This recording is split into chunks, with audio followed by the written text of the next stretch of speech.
Colleagues, thank you for attending today. I call on Father Phil Sumner to say the prayers. Thank you very much. Today we remember Councillor Tony Larkin, who, had serious illness not taken him from us, would have been Mayor of Oldham this year. Our current Mayor, Councillor Javid Iqbal, who stepped into the breach, has kindly allowed us to remember Tony in this way today. Perhaps I've been asked to do this because I've worked closely with both Javid and Tony over the years. Tony and I were both governors of what was Our Lady's Catholic High School in Royton. And there I saw his capacity effectively to address difficult issues. There I witnessed his passion and his commitment to work far beyond the call of duty, even beyond his responsibilities in this chamber. I've no doubt that, while we're incredibly thankful for Javid's particular skills and commitment, Tony too would have achieved so much in this post had life spared him. We thank you, God, as we understand you, for who Tony was and for what he achieved. May he now receive life to the full. And we pray that the actions and decisions of those who now sit in this chamber will lead to an even more prosperous, cooperative, crime-free and cohesive Oldham. I ask this as I understand you, through Jesus Christ. Amen. Thank you very much, sir. Please be seated. Thank you.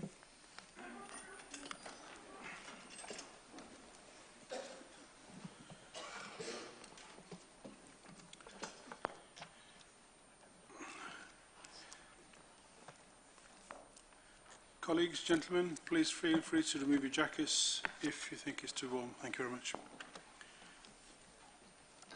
May I remind members and members of the public that this meeting will be streamed live on webcam from the Council's website. Okay, we'll get back straight into business. Public question for Cabinet members, 15 minutes. The first item is Open Council, is public question time. Questions have been received for Cabinet members from members of the public, and the questions will be taken in order received. The first question has been submitted via email by Gareth Evans. Are the Council any clearer on who was the successful bidder to take over the running of Chapel Road synthetic pitch? The bids were submitted nearly a month ago, and the new season is imminent, and both existing tenants are getting nervous about the future. Regards. Thank you. So can I call on Councillor Fielding to reply, please? Thank you very much. Thank you, Mr Mayor, and I thank Mr Evans for his question. I'm sorry that Mr Evans felt it necessary to raise this at full council. It's clear that it's causing him some anxiety, and I think that had he got in touch with us much sooner offline, we would have been able to provide him with the response that I'm about to read. But nevertheless, further to Mr Evans' question, we can confirm that letters were sent out to name tenders on the 3rd of September this year. We note that Mr Evans was not named as the main contact on this tender, and we therefore advise him to liaise with the party that he is proposing to work with. Looking at his 2018-19 football season requirements, officers have discussed this with Mr Evans directly and arranged access to the facility on a temporary basis until the tender process has been concluded. This will be facilitated using OCL as a key holding party. Thank you. Thank you very much for the reply. Next question has been submitted via letter by Mr Allen. Okay, do you want me to read it out, sir? Okay. After attending Oldham West District Executive on the 25th of July 2018 in the Crompton Suite as an observer, I listened to a presentation by the appropriate officers on item 6, discussion on high school provisions. This was a good item, but one item was not taken into account. This is disabled students of all criteria in all disabilities. I raised this after the meeting had finished with the councillors present whom advised me to put this to full council. So I would like to ask, question 1, part A, how many high schools or academies to date have adequate facilities to take on disabled people in whatever forum it is? Part B of the question, how is the council going to address this if found that the schools, no matter if it's under council remit, free schools or academies who are not achieving this? Second question, any new high school that is to be built within Oldham have to comply with access to all normal and disabled students in getting their classes, also disabled toilets, etc. are in place. Question 3, will there be adequate classes for disabled people to take up physical exercise and games infrastructure adapted to their needs? I ask, after this is taken up at full council and then put forward onto the Health and Wellbeing Board to fully look at the findings, also to health and scrutiny. So I'd call on Councillor Jakes to reply, please. Thank you. Thank you, Mr Mayor, and thank you, Mr Allen, for your really important question, and it's with great pleasure I can offer this response. All high schools and academies that admit disabled pupils must have adequate facilities in place for those students, including provision for physical education. Should the council become aware of any schools who do not have such facilities in place, swift action would be taken to rectify the matter, as adequate disabled provision is required under the Education Act. Should the council be made aware of any free school or academies who do not provide adequate provision for disabled students, the matter would be taken up with the Regional Schools Commissioner as soon as possible. Thank you, Mr Mayor. Thank you, Mr Allen, for your question. Thank you very much, Councillor Jakes. Next question has been submitted by Tony Martin via email. In 1996, Barrett, the developers, paid Oldham Council £30,000 as part of a Section 106 planning agreement. There is no termination date on this agreement, and the lease on this development properties were for 999 years. The land is at Hodgeclough and has been amenity open space for 20 years. This is now being approved for disposal by Council Brownridge. Is this permissible, and what happens to the £30,000? I call on Councillor Roberts to reply. Thank you. I'd like to thank Mr Martin for his question. The Section 106 agreement required Barrett's to pay the £30,000, as described in his question, towards the cost of providing an area of public open space in the vicinity of the area in question. The Section 106 agreement did not specify where the money should be spent, and even if the 106 money is spent on a piece of land, this land can still be sold or transferred in the future. However, the Council does regard this land as public open space, and the statutory procedures and processes for any such potential disposal are being followed. I'm also aware that a village green application has been received for this land at Hodgeclough, and a final decision about disposal will not be made until the outcome of this application is decided. Thank you very much, Councillor Roberts, for your reply. The next question has been submitted by Mr Bond via email. Can the appropriate council member confirm the final costs incurred by Oldham Live to the Oldham Council? Can they also confirm if the event turned a total profit or loss to Oldham Council, and what those final figures are in pounds and pence? Costs should be itemised to include policing, event management, advertising, promotions, council officers' time, utilities costs, artists' costs, equipment costs, licensing, etc., etc. Could I call on Councillor Fielding to reply, please? Thank you. Thank you, Mr Mayor, and can I thank former UKIP parliamentary candidate for Oldham East and Saddleworth, Mr Ian Bond, for his question. I don't think there's any such question that, to misquote Oscar Wilde, demonstrates that the right know the cost of everything and the value of nothing, but I will give the answer. I confirm that the final costs incurred by Oldham Live Oh, sorry. Like all of the local authorities, Oldham Council does not put on events like this to make a profit. Events like Oldham Live, the Big Bang Bonfire, the Christmas Lights Switch On, Illuminate and civic events like Remembrance Sunday are done for a very different reason. Our residents should get to benefit from the kind of entertainment or cultural offer which other authorities provide, whether that's to mark an important event or for entertainment purposes. Events like these are investment in Oldham Town Centre, for which we are striving hard to attract new visitors and uses, especially given the struggles of so many high street brands. The purpose of events like Oldham Live is to promote it as a visitor destination, get new people to come in and see the place, often for the first time in many years, and in this case, to enjoy Parliament Square and the old Town Hall. The costs incurred by Oldham Council total £37,502. The largest part of that, £19,240, was paid to Oldham-based Revolution 96.2 for managing and providing the event, plus all the children's artists, hosts, DJ, musicians and station publicity. All the necessary equipment for the event, including the stage, sound, lights, screen, fencing, power, generator and toilets, cost £10,602. A total of £4,115 was spent on promotion across online, social media and print channels with local businesses.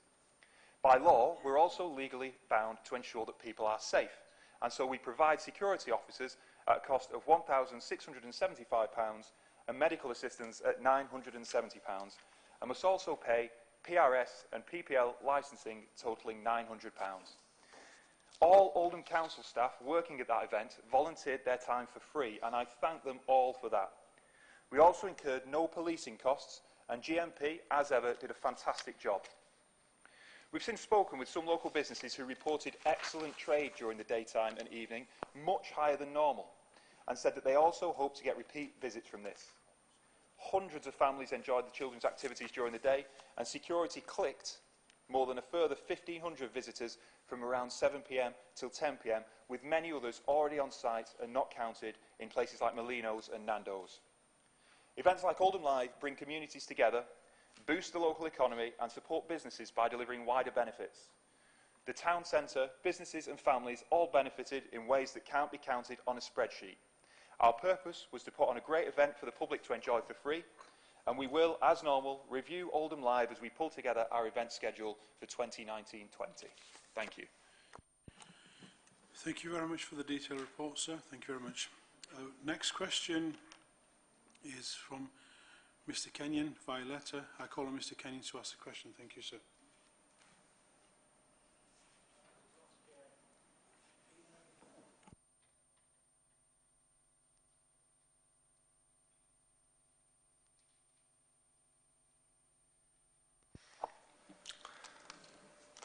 If transparency and honesty is the fundamental principle of everything that Oldham Council do, why does a member of the public need to submit a subject access request in order to see relevant points about themselves brought up at a substandard committee meeting? Thank you very much, sir. If you could switch the mic off, thank you. Thank you, Mr. Kenyon, for keeping to the question as printed. I would like to call on Councillor Fielding to reply. Thank you. Thank you, Mr. Mayor, and thank you, Mr. Kenyon, for your question. The Council operates its standard subcommittee meetings in accordance with its agreed procedures as set out in the Constitution, which is in line with legislation including data protection. These procedures determine what information is made available in the public domain, and as part of the cooperative agenda, the Council regularly reviews procedures to ensure it operates efficiently, including the transparency and openness agenda. Any individual not happy with information they can routinely access in the public domain has the right to make a subject access request to which we refer. The request enables the Council to balance the rights of the individual making the request against the rights to confidentiality and data protection rights of other interested parties or individuals. Thank you, Mr. Mayor. You didn't answer my question. I asked why a subject access request needed to be made in order to find things said about them at one of your standard subcommittee, but you didn't answer my question. Now, could you answer my question, please? Mr. Kenyon. Could you answer my question now, please? I wrote in with a question and you didn't answer it. Now, could you please... I originally wrote in with a question about Councillor Gloucester telling lies. Mr. Kenyon, but they won't let me ask that one. Mr. Kenyon, They won't let me ask that one. So I've asked you this one. Mr. Kenyon, could you take a seat, please? We've been allocated a certain amount of time. We need to get through the questions. Otherwise, the rest of the residents have raised questions, so we just need to stick by the questions as printed. Thank you. Okay, so we'd like to go on to the next question submitted by Councillor Bates. If you'd like to come up and ask that question, please. Yeah, Mr. Bates, thank you. Ex-councillor, thank you.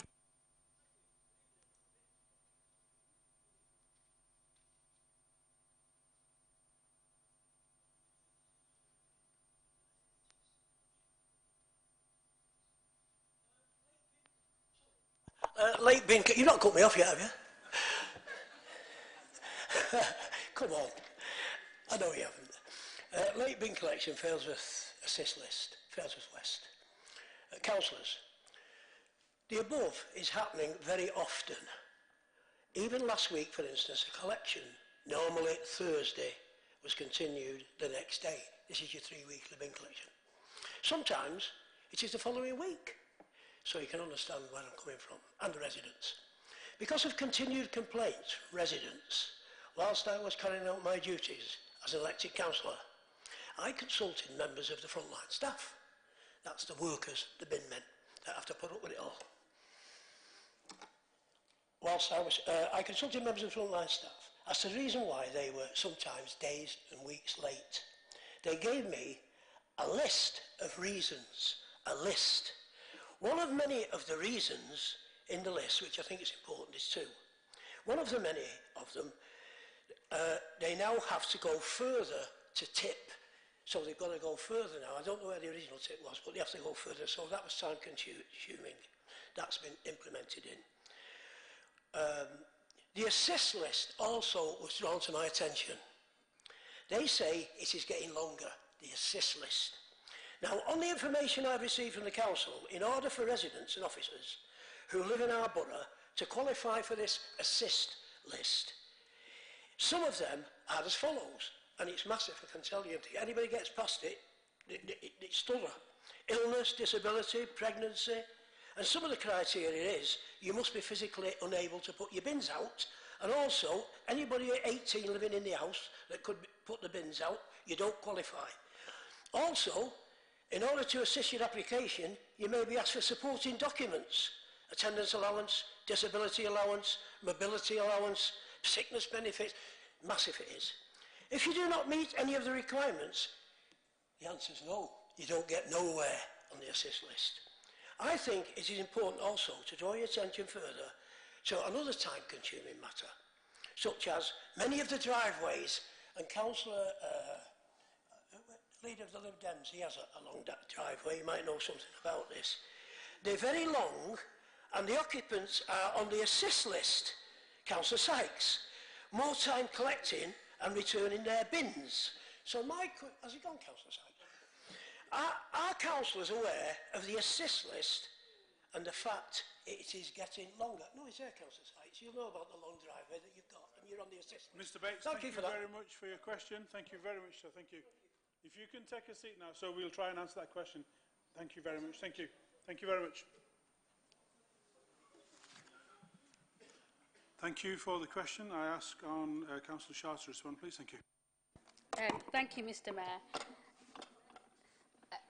Mr. Bates did say that these were concerns that were raised to him while he was a councillor, so I'd be interested to know what he did as a councillor once these issues were raised with him. But whilst the assisted collection lists do fluctuate, there have been no significant increase in the numbers over the past few years. There have been no changes to tipping sites used by Oldham Council for domestic collections in the past decade. Therefore, distance to tips remains exactly the same. On occasion, refuse or recycling collections do not get completed on the scheduled day of collection, and the majority of the time this is due to a vehicle breakdown or a spike in recycling participation or tonnages on that particular week. These collections are prioritised by the service and therefore collected the following day. Thank you very much, Councillor Shaw, for your reply. The next question has been submitted by Mr Brown via email. I call on Mr Brown to ask the question. Thank you, sir.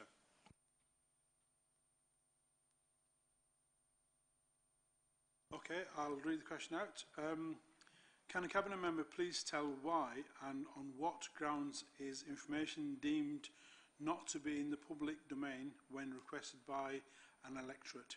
And why are the cameras switched off at times during full council meetings? I call on Councillor Fielding to reply. Thank you very much. Thank you, Mr Mayor, and thank you to Mr Brown for his question. Information relating to council decisions is usually public. The circumstances when decisions can be made in private are set out in detail in the Local Government Act 1972 and in the Council's Constitution, which is available on our website. Information relating to council decisions. Well, we broadcast full council meetings online during their formal proceedings. The only time that the picture and sound feed would not be live is because the meeting has been temporarily adjourned by the Mayor. This happened in July, when the questioner himself intervened during proceedings and, despite the Mayor's best efforts and the offer of a discussion after the meeting, persisted with disruptive behaviour. This led to the Mayor adjourning the meeting temporarily. If that ever happens, we simply show a graphic explaining, a bit like the test card on the BBC, a graphic explaining to the public what the delay is in proceedings and advising that the live feed will return as soon as the session begins again. But I can confirm that the council meeting tonight is being broadcast live, and so people can be sat at home watching this right now if they feel so inclined. Thank you, Mr Mayor.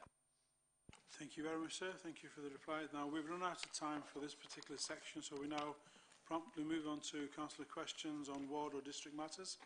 We have 25 minutes for this particular section. The questions have been received for Cabinet members from councillors on wards and district matters. Council has agreed to consider the questions on a politically balanced basis. I call on Councillor Shuttleworth to ask a question as submitted. Thank you. Thank you, Mr Mayor. Mr Mayor, I've recently received complaints in relation to fireworks disturbing residents, primarily elderly residents, in Chadderton South, and also noted on social media that this may not be restricted to this area alone. Would the Cabinet Member for Neighbourhoods confirm if there is any legislation that can prevent either the legal sale of fireworks leading up to the traditional bonfire period or to mark the beginning of the new year, and what can be done to prevent the illegal sale of such fireworks? Thank you, Mr Mayor. Thank you, Councillor Shuttleworth, for the question. I call on Councillor Shaw to respond. Thank you. Thank you, Mr Mayor, and thank you, Councillor Shuttleworth, for your question. I'm sorry to hear that residents have been disturbed by fireworks within their communities. You can only buy fireworks, and that includes sparklers, from registered sellers for private use on specified dates, and that's around Halloween, Christmas, Diwali and the Chinese New Year. And at other times, you can only buy fireworks from licensed shops, but such licenses aren't issued by the council, they're issued by the fire service. And the law says you must not set off or throw fireworks, including sparklers, in the street or other public places. You must not set off fireworks between 11 p.m. and 7 a.m, except for bonfire night, when the cut-off time is midnight, New Year's Eve, Diwali and the Chinese New Year, when the cut-off is 1 a.m. But if members of the public have information as to addresses where fireworks are being sold or set off, or where they are being purchased illegally, then they should contact our Trading Standards Department via the Citizens Advice Service, who liaise with the law enforcement partners to investigate. Thanks. Thank you very much. I was going to interject and give some recommendations, but I'll speak to Councillor Shuttleworth on a private basis. Maybe we can go forward with that. I'll call on the Councillor McLaren to ask the next question that's submitted. Thank you. Thank you, Mr Mayor. A number of residents have raised concerns with the ward councillors regarding the pond in Foxdenton Park. The low water levels in the main pond is of major concern. The matter has been raised with officers on a number of occasions over the past 18 months, but remains unresolved. Residents are concerned that work on adjacent land may have interfered with the water supply to the pond. Would the relevant Cabinet Member please advise what steps are being taken to investigate the cause and to ensure that a long-term solution is found? Thank you, Mr Mayor.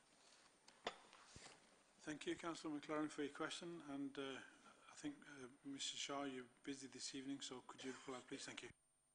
Thank you, Mr Mayor. Officers have been equally concerned with the water problem and have had several meetings with Red Road builders to determine if the changes that have occurred on the development site across the road have in any way affected the water that was channelled into the pond.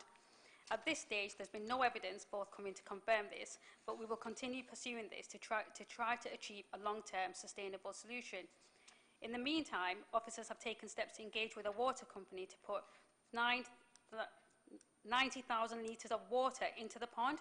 Officers are confident that this will be undertaken within the next 2 weeks, as we have been refused by United Utilities from drawing water from standpipes to undertake this task ourselves.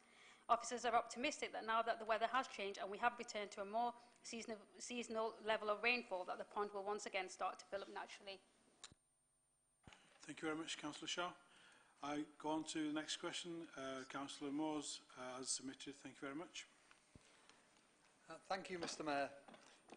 The section of the Rochdale Canal that runs between Grimshaw Lane and Broadway in Chatterton Central Ward is used by many residents, including families and those with disabilities.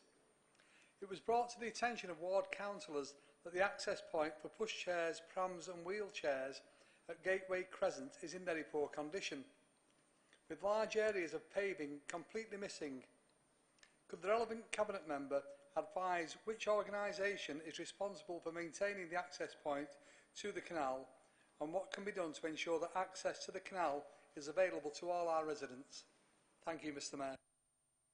Thank you, Councillor Moore. Could I ask on Councillor Shaw to reply, please? Thank you. Thank you, Mr Mayor. The path and steps which lead from the causeway down to the canal at Broadway Business Park are owned by Oldham Council. The path and steps do not form part of the adopted highway and are therefore maintained by the Council as an operational asset. It's inspected by officers periodically, and any remedial and repair work is carried out following such inspections. The isolated nature of that specific area means that, especially outside of working hours, the path, the stairs and the wooden jetty appear attractive, unfortunately, to vandals, arsonists and graffiti artists who regularly target the area. The items of repair noted on an inspection carried out earlier this week have been ordered, and it's expected that these will be carried out over the forthcoming weeks. Should users or ward councillors experience any further issues with the condition of the path moving forward, they are urged to contact officers in the regen team who manage the council's interest in that specific area. Thank you, Councillor Shaw, for the reply. The next question is submitted by Councillor Chris Gloucester. If you could ask the question, sir. Thank you. Thank you, Mr Mayor. Trixie mirrors are an invaluable safety feature, particularly at traffic light junctions. Examples can be seen throughout the borough. I've noticed, however, that Shaw's busiest junction for heavy goods vehicles, Crompton Way and Rochdale Road, no mirrors are fitted. Now, having previously dealt with an elderly lady who had a leg taken off by an articulated wagon at this junction, I'm acutely aware that these mirrors are invaluable, but would like to ask the Cabinet member to tell me if there are any plans to fit mirrors at this junction. Thank you, Mr Mayor. Thank you, Councillor Gloucester, for the question. Councillor Shaw, could you reply, please? Thank you. Thank you, Mr Mayor and Councillor Gloucester, for the question. Highway officers welcome the support received from the elected member regarding Trixie mirrors. The current deployment of these road safety devices in Oldham was as a result of a successful bid to the Department of Transport by TFGM in 2012. Locations chosen prioritised as a result of accident statistics. Based on the success of the mirrors, additional installations are proposed in the coming months by Oldham's highway safety engineers to ensure a proactive and a preventative approach. The additional sites will be funded from Section 106 monies held by the Council, specifically reserved for improvements to the cycle infrastructure. It's anticipated that the traffic signals at the Crompton Way, Rochdale Road Junction will be one of the first locations to benefit from Trixie mirrors in the coming months. Thank you, Councillor Shaw, for your reply. Can I call on Councillor Gary to ask the question as submitted, please? Thank you. Thank you, Mr Mayor. Ollerton Drive and Oak Road of Ellsworth are both in need of resurfacing. Is it possible for them to be included in the Highways Improvement Programme? Thank you. Thank you, Councillor Gary, for the question. Councillor Shaw, could you reply, please? Thank you. Thank you, Councillor Gary, for your question. All funding associated with the Highway Investment Programme was approved and allocated prior to the programme works commencing, and as such, there's no current funding available within this financial year for additional schemes. However, we are currently undertaking a survey of the entire network to gain an up-to-date condition of the highway network. This survey and the outcome from it will will then inform all future programmes based on condition. Both Ollerton Drive and Oak Road are included in the above survey and will be included in the assessment of future programmes. Thank you, Councillor Shah, for your reply. Could I Councillor Fithian to ask the question as submitted, please? Thank you. Thank you, Mr. Mayor. I continue to receive complaints about speeding on Rochdale Road in Royton, including reports of cars racing each other down the hill. A new Facebook group, Rochdale Road Royton Slow Down Campaign, has been set up to campaign for measures to reduce speeds. Suggestions include speed cameras, road humps and other traffic management schemes. Royton North councillors can fund a speed survey, but can the Cabinet Member for Neighbourhoods outline the criteria for further speed reductions measures on Rochdale Road and whether there are any plans to take action? Thank you. Thank you, Marouche. Thank you for the question. Could I ask Councillor Shah to reply, please? Thank you. The safety officers are aware of the Facebook group and the desired outcomes of that group, but unfortunately speed remains a police matter. Further speed surveys to add to those recently done could be carried out. If it will help police in their investigations. Owing to the nature and function of Rochdale Road as a classified road on the A671 key route network, traffic calming in the form of speed humps or cushions cannot be considered, as they will not meet the Department of Transport's road humps regulations and unlikely to gain the support of the emergency services and major stakeholders. There have been a number of road safety intervention initiatives carried out along this section in recent years that have resulted in the injury collision record being reduced significantly. Consequently, there are no plans in the current highways programme to carry out further work at this time. The route would not qualify for a speed camera as it would not meet the Transport for Greater Manchester criteria. Please be assured, though, that the injury collision record is regularly monitored, and if the situation changes, a suitable scheme would be drawn up for consideration in a future year's budget. Further information on the injury collision record, vehicle speeds and intervention strategy can be provided on request from the Highways team. Thank you, Councillor Shah, for your reply. Could I ask Councillor Judd to ask the question as submitted, please? Thank you. Thank you, Mr. Mayor.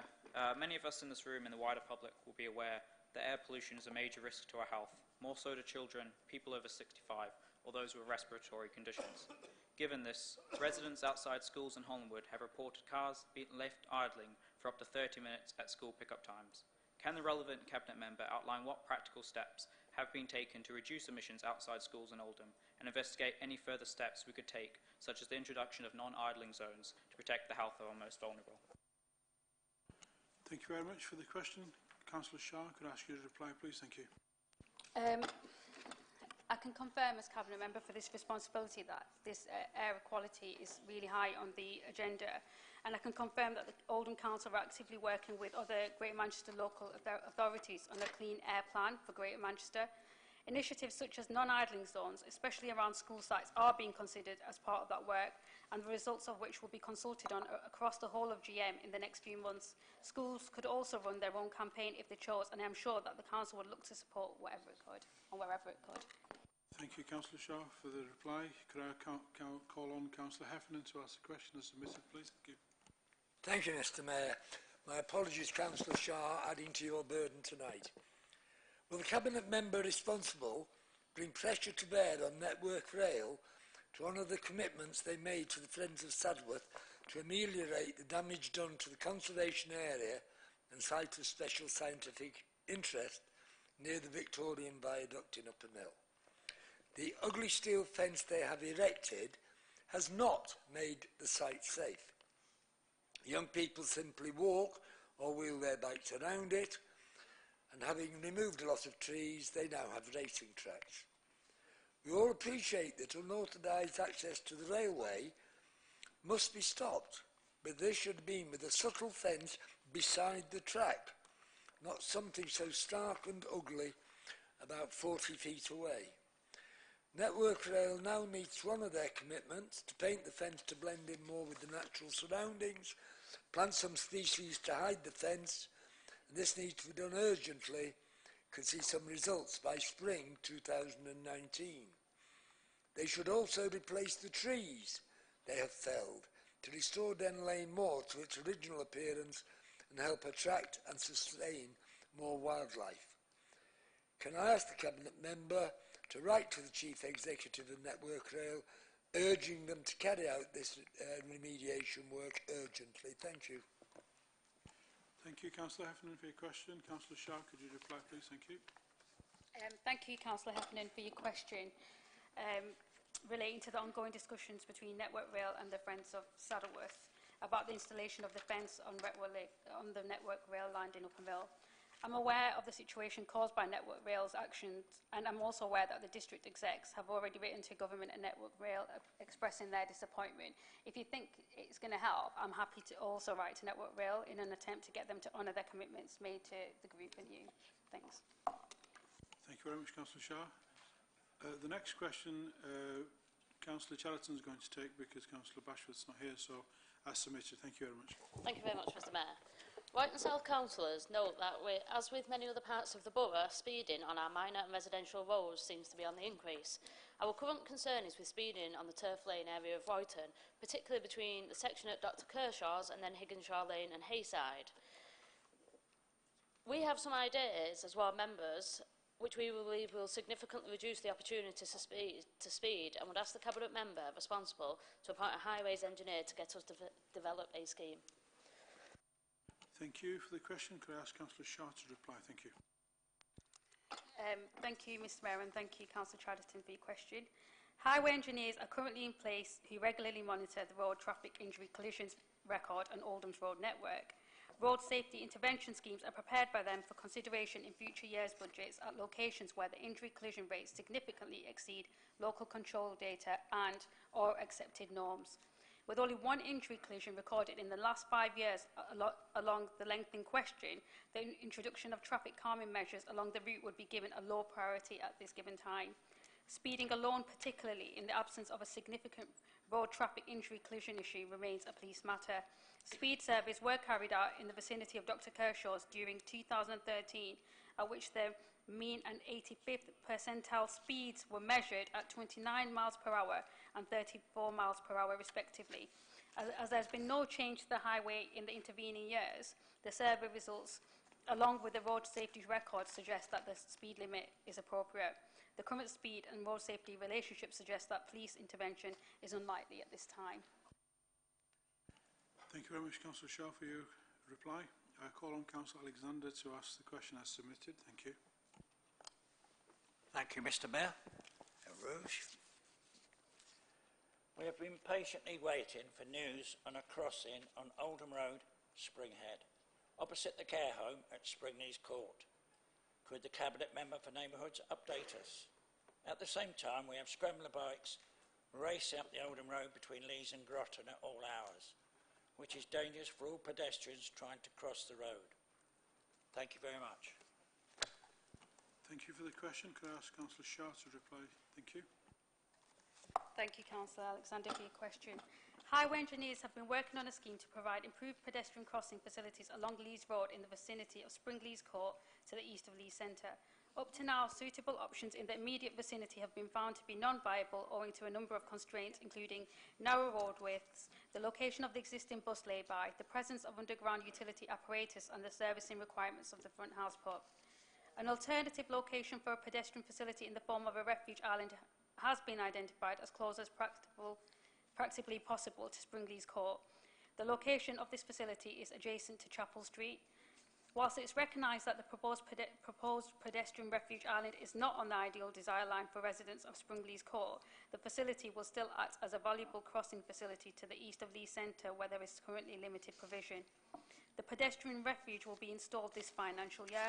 If there is any unsociable driving on the highway in the meantime, or indeed in the future, that's a police matter and should be reported to them for their appropriate action. Thank you very much for the reply. Could I ask Councillor Ginny Alexander to ask the question as submitted? Thank you. Thank you, Mr Mayor. Can the Cabinet Member for Housing look into what can be done with regards to the vacant plots in Durka? It has come to our attention that these plots are looking unkempt and used for fly tipping, much to the detriment of the area. Our residents are getting restless and starting to complain. Is there a possibility of allowing smaller local building companies and giving them an incentive to build on these vacant plots rather than leaving them empty. Thank you. Thank you. Could I call on Councillor Roberts to reply, please? Thank you. Can I thank Councillor Alexander for her question? Happy to give a rouge a sit down. First Choice Homes, as I'm sure you know, have started the construction of 51 new homes on vacant plots of council-owned land on Acre Lane in March 2018, with the first homes being ready for occupation in spring 2019. I have asked officers to look at a range of delivery options for the remaining plots in Durka, and this will include the possibility of using small local companies. However, we do need to ensure that the right type of properties are built and that there is certainty that any property started will be completed. In the meantime, I've asked officers to arrange for the remaining vacant plots to be tidied up, and this work should be completed over the next few weeks. Thank you very much, Councillor Roberts, for your reply. Can I call on Councillor Dean to ask the question as submitted? Thank you, Mr. Mayor. Greek Cemetery has a very Stop you there, sir, for 1 second. We need to give our Conservative colleagues a round, and then I'll call on you. Just 2 seconds. My apologies. Do our colleagues from the Conservative team have a question? Okay, if you could ask the question, sir, please. Thank you, Mr. Mayor. It's another highways question, and it relates to, in particular, Greenfield and some parts of Saddleworth, that there are quite a number of stone walls that are in need of repair. These stone walls are broken down, and not only do they provide an access for people to throw waste over the wall, they also are the cause of animals escaping onto the lanes, which obviously are a danger to the traffic, and the farmers are quite upset. So I'm just wondering if there's any money in the budget to get some of these walls repaired. Thank you. Thank you, sir, for the question. Could the relevant Cabinet member reply back? Thank you. Thank you for your question. I'd be happy to, I don't know whether there is any money, but I'd be happy to meet up with you and look into it and hopefully resolve it to your satisfaction, I hope. Thanks. Thank you very much. Councillor Dean, you can proceed with the question. My apologies for before. All right, thank you very much, Mr. Mayor. Greencastle Cemetery has a very attractive arched entrance, which over this last year has been surrounded by scaffolding. Obviously, this looks very unattractive and restricts the entrance to the cemetery, which is well used by funerals and visitors paying their respects to loved ones and people visiting graves. Could the Cabinet member tell me when work will commence and when will it be completed on the entrance to the cemetery? Thank you, Councillor Dean, for your question. Councillor Sharp, please. Thank you. The scaffolding, although unsightly, was put in situ to address a number of structural issues that were found to the stone arches and chimneys to the premise. But it's absolutely required to adhere to health and safety reasons. Whilst the Council tries to identify where the significant funding, which is circa 500k, I should add, can be found to implement the necessary permanent repairs, I'd have to come back to you because that's what they're currently looking to do, to find that money, and then we'll be able to answer your question fully as into when the work will take place. Thank you for the reply. Call on Councillor Harrison to ask the question as submitted. Thank you, Mr. Mayor. This question is about the public toilets attached to the Boathouse Cafe in Alexandra Park. Currently, the block has external entrances and it's been a centre of antisocial behaviour, and it's also very difficult to maintain good standards of hygiene in the block. Pure Innovations, the company that supports people with disability into employment and who run the cafe, have asked for the external doors to the toilets to be blocked off with access to them created from inside their cafe, from their premises. In return, they're happy to monitor behaviour in the toilets and maintain their cleanliness. The request has been refused by our Assets Department, and I'd ask the Cabinet member if the decision can be reviewed, because to me it appears to be a good solution to several problems. Thank you. Thank you for the question. Councillor Shaw, could you reply? Thank you. Thank you, Mr Mayor, and thank you, Councillor Harrison, for your question. In response to the recent spate of vandalism that's occurred to the boathouse toilet facilities, the Unity's partnership team are now reviewing the proposal that was earlier declined, and will be shortly making contact with Pure Innovations, who are the tenants for the cafe, to discuss an option further, and to also look at joint funding to address the issue, which is seen, and we understand that that can be a long-term benefit to both for the park and for the users. Very much. I call on Councillor Malik to ask the question as submitted. Thank you. Thank you, Mr Mayor. We welcome the investment of the equivalent of 24 additional staff onto the street cleaning team announced by the council leader. Will the relevant cabinet member share the cleaning rota with the ward members, so we are able to share the information with the coldest community groups and the mosques to engage wider participation? Thank you, Mr Mayor. Thank you for the question. Councillor Shaw, could you reply? Thank you. Thank you, Mr Mayor, and thank you, Councillor Malik, for your question. A paper is being tabled with me tomorrow at my portfolio briefing, where the recruitment and the makeup of the additional staff will be discussed. Like you said, there will be 21 new staff allocated to street cleansing and 3 staff allocated to the environmental enforcement team. A recruitment drive will be made at the jobs fair to be held at the Queen Elizabeth Hall on the 20th of October, and I ask that all members promote this opportunity to their constituents. But following this meeting tomorrow, I'll be able to share the impact that this extremely welcome funding will have to street cleansing services across Oldham. Thank you, Councillor Shaw, for the reply. Councillor Williamson, could I ask you to ask the question as submitted? Thank you. Thank you, Mr Mayor. I read with concern that the Fraser Street Children's Home was closed down after Ofsted inspected it in July. This is not the first time that there have been failures in the management of this local facility. It seems that time and time again the management of this children's home have been unable to manage the young people that are placed there. These failures have meant that some of our borough's most vulnerable young people have been let down by the supposed professionals who care for them, but also that the host community has suffered from the ineffectual management. My biggest concern is that there appears to be a whole series of events where there has been a serious lack of safeguarding. What assurances can the Cabinet Member offer ward members and our constituents that the Council will provide proper oversight to any company which takes on the management of this children's home to ensure that we will finally deliver the best services for our vulnerable young people while safeguarding the interests of local residents in that area? Thank you, Mr Mayor. Thank you, Councillor Williamson, for your question. I call on Councillor Chatterton to reply. Thank you. Thank you, Mr Mayor. And can I thank Councillor Williamson for a question also?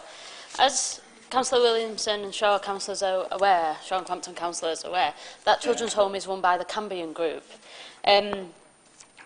I completely share your concerns around that. For a children's home to be found inadequate twice in 9 months is absolutely not acceptable. It's not acceptable to the kids that go there, and some of the activity surrounding that care home in Fraser Street and the impact on the local residents is also not acceptable, and that's been reinforced to Cambion.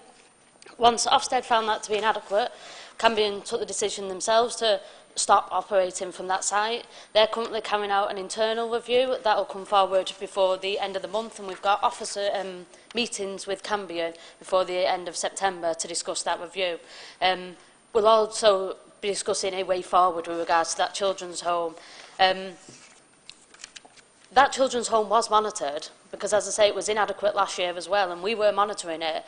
However, there's obviously been a breakdown over how the children's home monitor back to officers at the authority, but I think it's also right that we also review how we do monitor issues around some of our children's home, particularly those that seem to be failing. I appreciate I won't be at council now for a couple of months, but I'm hoping to have some kind of solution to this or an answer to this in the next 4 weeks. So I'm more than happy to meet outside of this with the Shaw and Crampton members to try and discuss a way forward, because as a Wrighton councillor, I have a children's home that's also run by Cambion in my own ward, and it's a nightmare, to be frank, with some of the local residents. So I empathise. So I'm more than happy to meet up to discuss some of that going forward. Thank you. Okay, thank you very much for the reply, Councillor Chatterton. Final question, we're running out of time now, is Councillor Mushtaq. If you could ask the question as submitted, please. Thank you. Thank you, Mr. Mayor. A number of residents have raised the state of Queen's Road and Alexander Street with Alexander Ward councillors, arguing, correctly in my opinion, that the state of these two roads has a detrimental impact not only on the residents of the ward but in a wider context. There are a number of care homes on this road which affects access for ambulance and other vehicles during adverse weather conditions, but is also disproportionately overutilised given the usage of Alexandra Park. Can I humbly request from the Cabinet Member that both these roads are fully resurfaced, not only for the residents of Queen's Road and the residents of the care homes, but for the wider public who utilise the fantastic Alexandra Park. Thank you. Thank you very much. If I could call on Councillor Shah to reply. Thank you. Thank you, Mr. Mayor, and thank you, Mr. Mushtaq, for your question, which your colleagues, Dr. Chauhan and Councillor Harrison, have raised with me also. I can confirm that annual safety inspections for both streets were carried out at the end of August, and a number of defects were identified on Queen's Road and one on Alexandra Street. Work orders have been raised with the operations team and are scheduled for revenue maintenance repair before the end of September. But in regards of the possible overall capital funded resurfacing, all of the funding for this current year has been allocated. And as I said earlier, we are currently undertaking a survey of the entire network to gain an up-to-date condition of the highway network. And once I get the outcome from that survey, it will inform all future programmes based on condition. I have taken your concerns into account, and I can say that both Queen's Road and Alexandra Street are included in the above survey and will be included in the assessment of the future programme. Thank you very much for the reply. Now we've run out of time for that section. We move on to formal council. So apologies. I've received apologies from Councillor Brock, Councillor Akhtar, Councillor Steve Bashworth and Councillor Ball. Any further apologies that anybody's aware of? Okay. Minutes. Is Council agreed that the Council minutes from meeting held 11th and 12th of July 2018 are agreed and correct as records of the meeting? Thank you very much. Declarations of interest. Are there any declarations of interest from members in respect of matters to be determined by the Council at this meeting? Can members declare any matters to the meeting? Councillors Marie Bashworth, Councillor Chauhan, Councillor Fida Hussain and Councillor Heffernan have a personal interest in item 14A by virtue of their council appointment to MyoCare Board. Okay. Thank you, sir. Personal interest in agenda item 8 as a nominated MLT tester. Okay, thank you. Councillor Heffernan. Councillor Heffernan. Thank you, Mr. Mayor. Cabinet minutes, page 14, item 6, a personal interest as a client. Thank you. Okay, if there's no more, so we'll proceed. There's a form being circulated if members would like to sign that as well, please. Urgent business, we don't have any urgent items. We don't have communications. We don't have any communications to highlight, so we'll move on to petitions. There are 3 petitions to note as outlined in the report. Okay, thank you. Outstanding business from previous meeting. There is one item of outstanding business. I call on Councillor Stratton and to move and Councillor Hack to second the motion. Thank you. Thank you, Mr. Mayor. I rise to move the motion on the Tired campaign. On Monday the 10th of September 2012, a coach returning to Liverpool from the Festival Music Festival in the Isle of Wight left the road and crashed into a tree after its front near side tyre blew out. Michael Malloy, aged 18, Kerry Ogden, aged 23, and the coach driver, Colin Dolby, aged 63, were killed instantly, and several others were left with life-changing injuries. Despite this being business carried over from the previous meeting, it is perhaps fitting that we debate this motion today, as Monday of this week marked the 6th anniversary of the crash. At an inquest into the crash, a tyre expert said that several of the 6 tyres on the coach were old, with one dating back to 2001, and the spare being 14 years old. The tyre that burst was described as abnormally old. It was almost 20 years old, and it was older than the 17-year-old coach that it was fitted to. The expert said that the tyre had been delaminating, which means falling apart from the inside for months. The coroner had no choice but to record a verdict of accidental death because the fitting of those tyres was not in any way illegal. But obviously felt so strongly about this issue, he told the court, "I formally announce that I will be writing a Rule 43 report to draw attention to the Minister for Transport of the very dangers caused by the fact that vehicles, be they private, commercial or public, are legally able to drive on tyres without restriction on age, and by reason of age are potentially in a perilous condition, which there is no realistic means of detecting." The Tide campaign was launched by Michael Malloy's mother, Frances Malloy. A number of councils, including Liverpool, who were, I think, the first council to support the campaign, have passed motions similar to this one, calling on the government to put in place legislation to prevent tyres older than 10 years old being fitted to public service vehicles.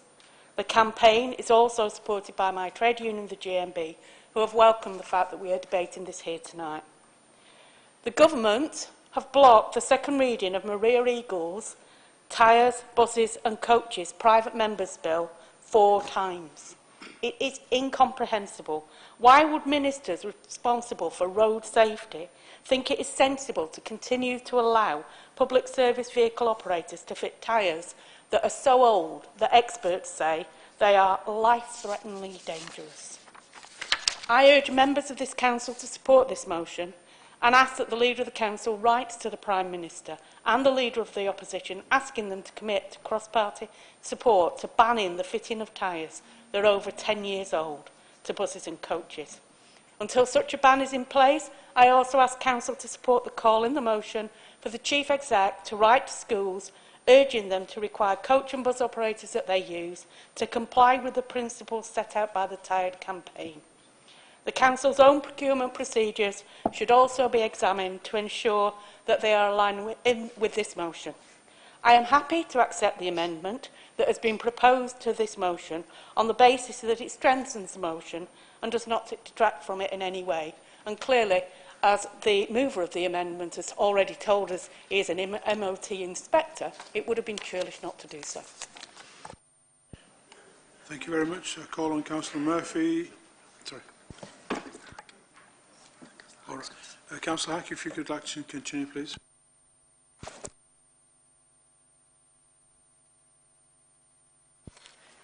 As I believe the tyre campaign has a single and simple ask. It asks the government to legislate to prevent buses and coaches being fitted with tyres that are more than 10 years old. All public service vehicles have an annual road safety check. Checking marking on tyres that indicate their age could very easily be done as part of this check. This could prevent more tragedies from happening as a result of tyre failure. Tyres are the single largest contributing factor when casualties rise from vehicle failing on UK roads. In 2015, there were over 38,000 tyre-related call-outs on Britain's motorways and air roads. Almost all leading tyre experts and vehicle manufacturers make safety recommendations, saying that tyres over 10-year-old should not be fitted. Some go as far as to say that 6 years is safe limit. Yet to date, despite two corona writing to the government and on the issue of old tyres causing fatalities, this issue has been ignored by the government. Any vehicle travelling on more dangerous tyres poses a threat to its drivers, passengers and other road users. Buses and coaches travel many more miles and carry many more people per vehicle than a car or a van. In addition to that, a blowout on coach on a motorway has a potential to cause serious multi-vehicle incidents.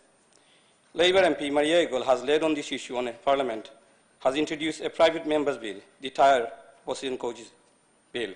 However, this bill has now been blocked from its second reading 4 times by the government. Jessie Norman, MP, Under Secretary of State for the Department of Transport, told Commons, "We are in the process of commissioning a research to investigate how the properties of materials used in tyre construction changing during a tyre's life. But this promised research which I understand is expected to be published by the end of this year, falls far short of the simple act that Francis Molloy and the tyre campaign are making. Ban the use of tyres that are more than 10 years old on buses and coaches. Why will the government not accept, over 6 years on from this terrible incident, that tyres that are so old that they are decaying from the inside should not be fitted to vehicles that carry thousands and thousands of passengers on our roads each year? Mr. Mayor, I support this motion, and I urge the Council to support this motion. Thank you. Thank you very much. I call on Councillor Murphy and Councillor Chris Gloucester to second the amendment.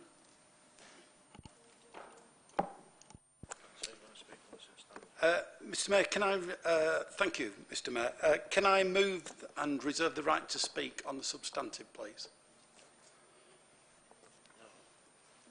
Oh, right, okay. I've been in the motor trade for about 27 years now. And sorry, no, David. What? Move your amendment. Yeah, Mr Mayor. To speak and give notice you want to speak on the substantive. Yeah. Is what you meant to say. Thank you very much. Yeah. Thank you. Thank you, Mr Mayor. Mr Mayor, can I just for correction, just for clarification rather, Councillor Murphy declared an interest, so he's the mover of the motion or amendment. How does that go? It's not pecuniary, it's personal interest. It's personal, not pecuniary, so you can proceed.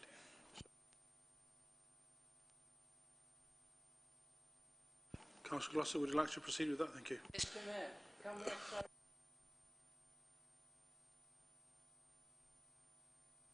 I think Councillor Stretton accepted the amendment. Does Councillors Murphy and Gloucester accept it? And then we can have it as a motion. Surely that's the way to go. It's still got to be moved. We don't need to talk for the sake of it, Mr Mayor. But it's still got to be moved and seconded. Is that okay? Fine. So, can we go to vote? Councillor Gloucester seconded.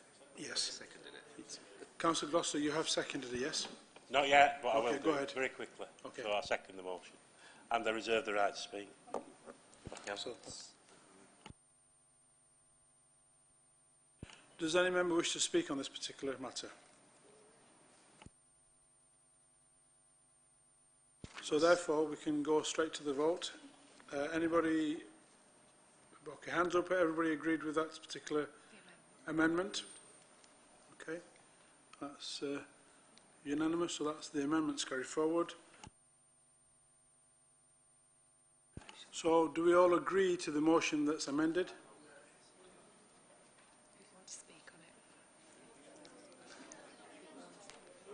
Yeah, okay. Everybody agree with that? Okay. You want us? But they have the option to speak. You want to speak? Okay, go ahead.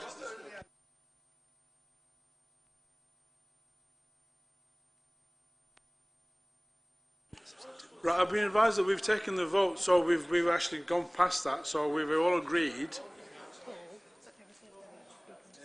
But it was after the vote. So, Council Liddon's wish to permit him to speak. So, do colleagues allow Councillor Murphy to speak? Okay, go ahead. Councillor Murphy, please. Delightful. Okay, action. I've been in the motor trade for 27 years now and nominated MOT tester for 16 years. In every forum, I've made noise about tyre age, and so have my colleagues. I find it mind-blowing that it is not on the compulsory MOT test. In fact, we can't even advise it, because we can't just put advices in for willy-nilly items. The most we can do is report it to the customer. Now, as a responsible main dealer, one of the things that manufacturers insist on that we do is destroy tyres over 5 years old, because they won't provide a warranty. So if you buy a tyre from us as a customer, if that tyre is over 5 years old, we won't sell it yet. It'll be more than that. In fact, we regularly destroy tyres that have never seen the road. So it's fantastic that this motion has come and we've worked together to strengthen it. So I'm really pleased about that. We've done it through, although the motion does it through speaking to ministers and whatever, what this amendment does, and now that we've agreed it, and like I said, we've worked together on it, it brings it through the DVSA, Driver Vehicle Standards Agency, for them to look into it. So it is part of the annual MOT test. What's worrying is MOTs don't happen on caravans, trailers. So hopefully doing it that way that we've worked together that you presented the first time, that should cover that area. We're not going to escape on that. So for me, I've got a caravan, and when I get it regularly serviced, one of the things that they knock it on when it happened was tyres over 5 years old, because the insurance companies won't honour it in case of a blowout. So I'd just like to thank members for supporting the motion as amended, and look forward to seeing what happens. Thank you very much. So, Councillor Stratton, would you like to reply to this? No, I think we're in glorious agreement. Okay, if that's the case, could we all show hands if you're in agreement, if we can confirm? It's because it was open back up again, I've got to resubmit it. Okay, that's unanimous. Thank you very much for that.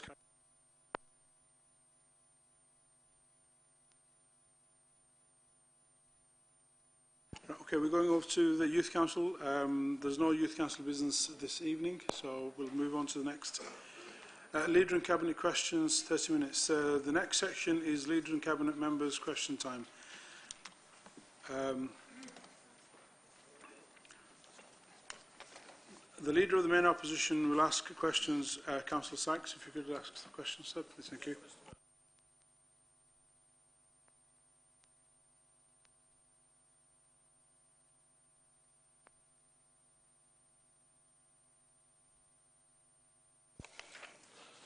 Careful what you wish for. Mr Mayor, my first question tonight relates to a future decision which hopefully, or well not hopefully, will be one of the momentous in terms of its impact to our borough's residents for the next 2 decades. Namely, that's the Greater Manchester Spatial Framework, the adoption of a 20-year housing and industrial land use development plan for Greater Manchester. The revised plans have been some time in coming, and I understand they'll now be available for so-called public consultation in October.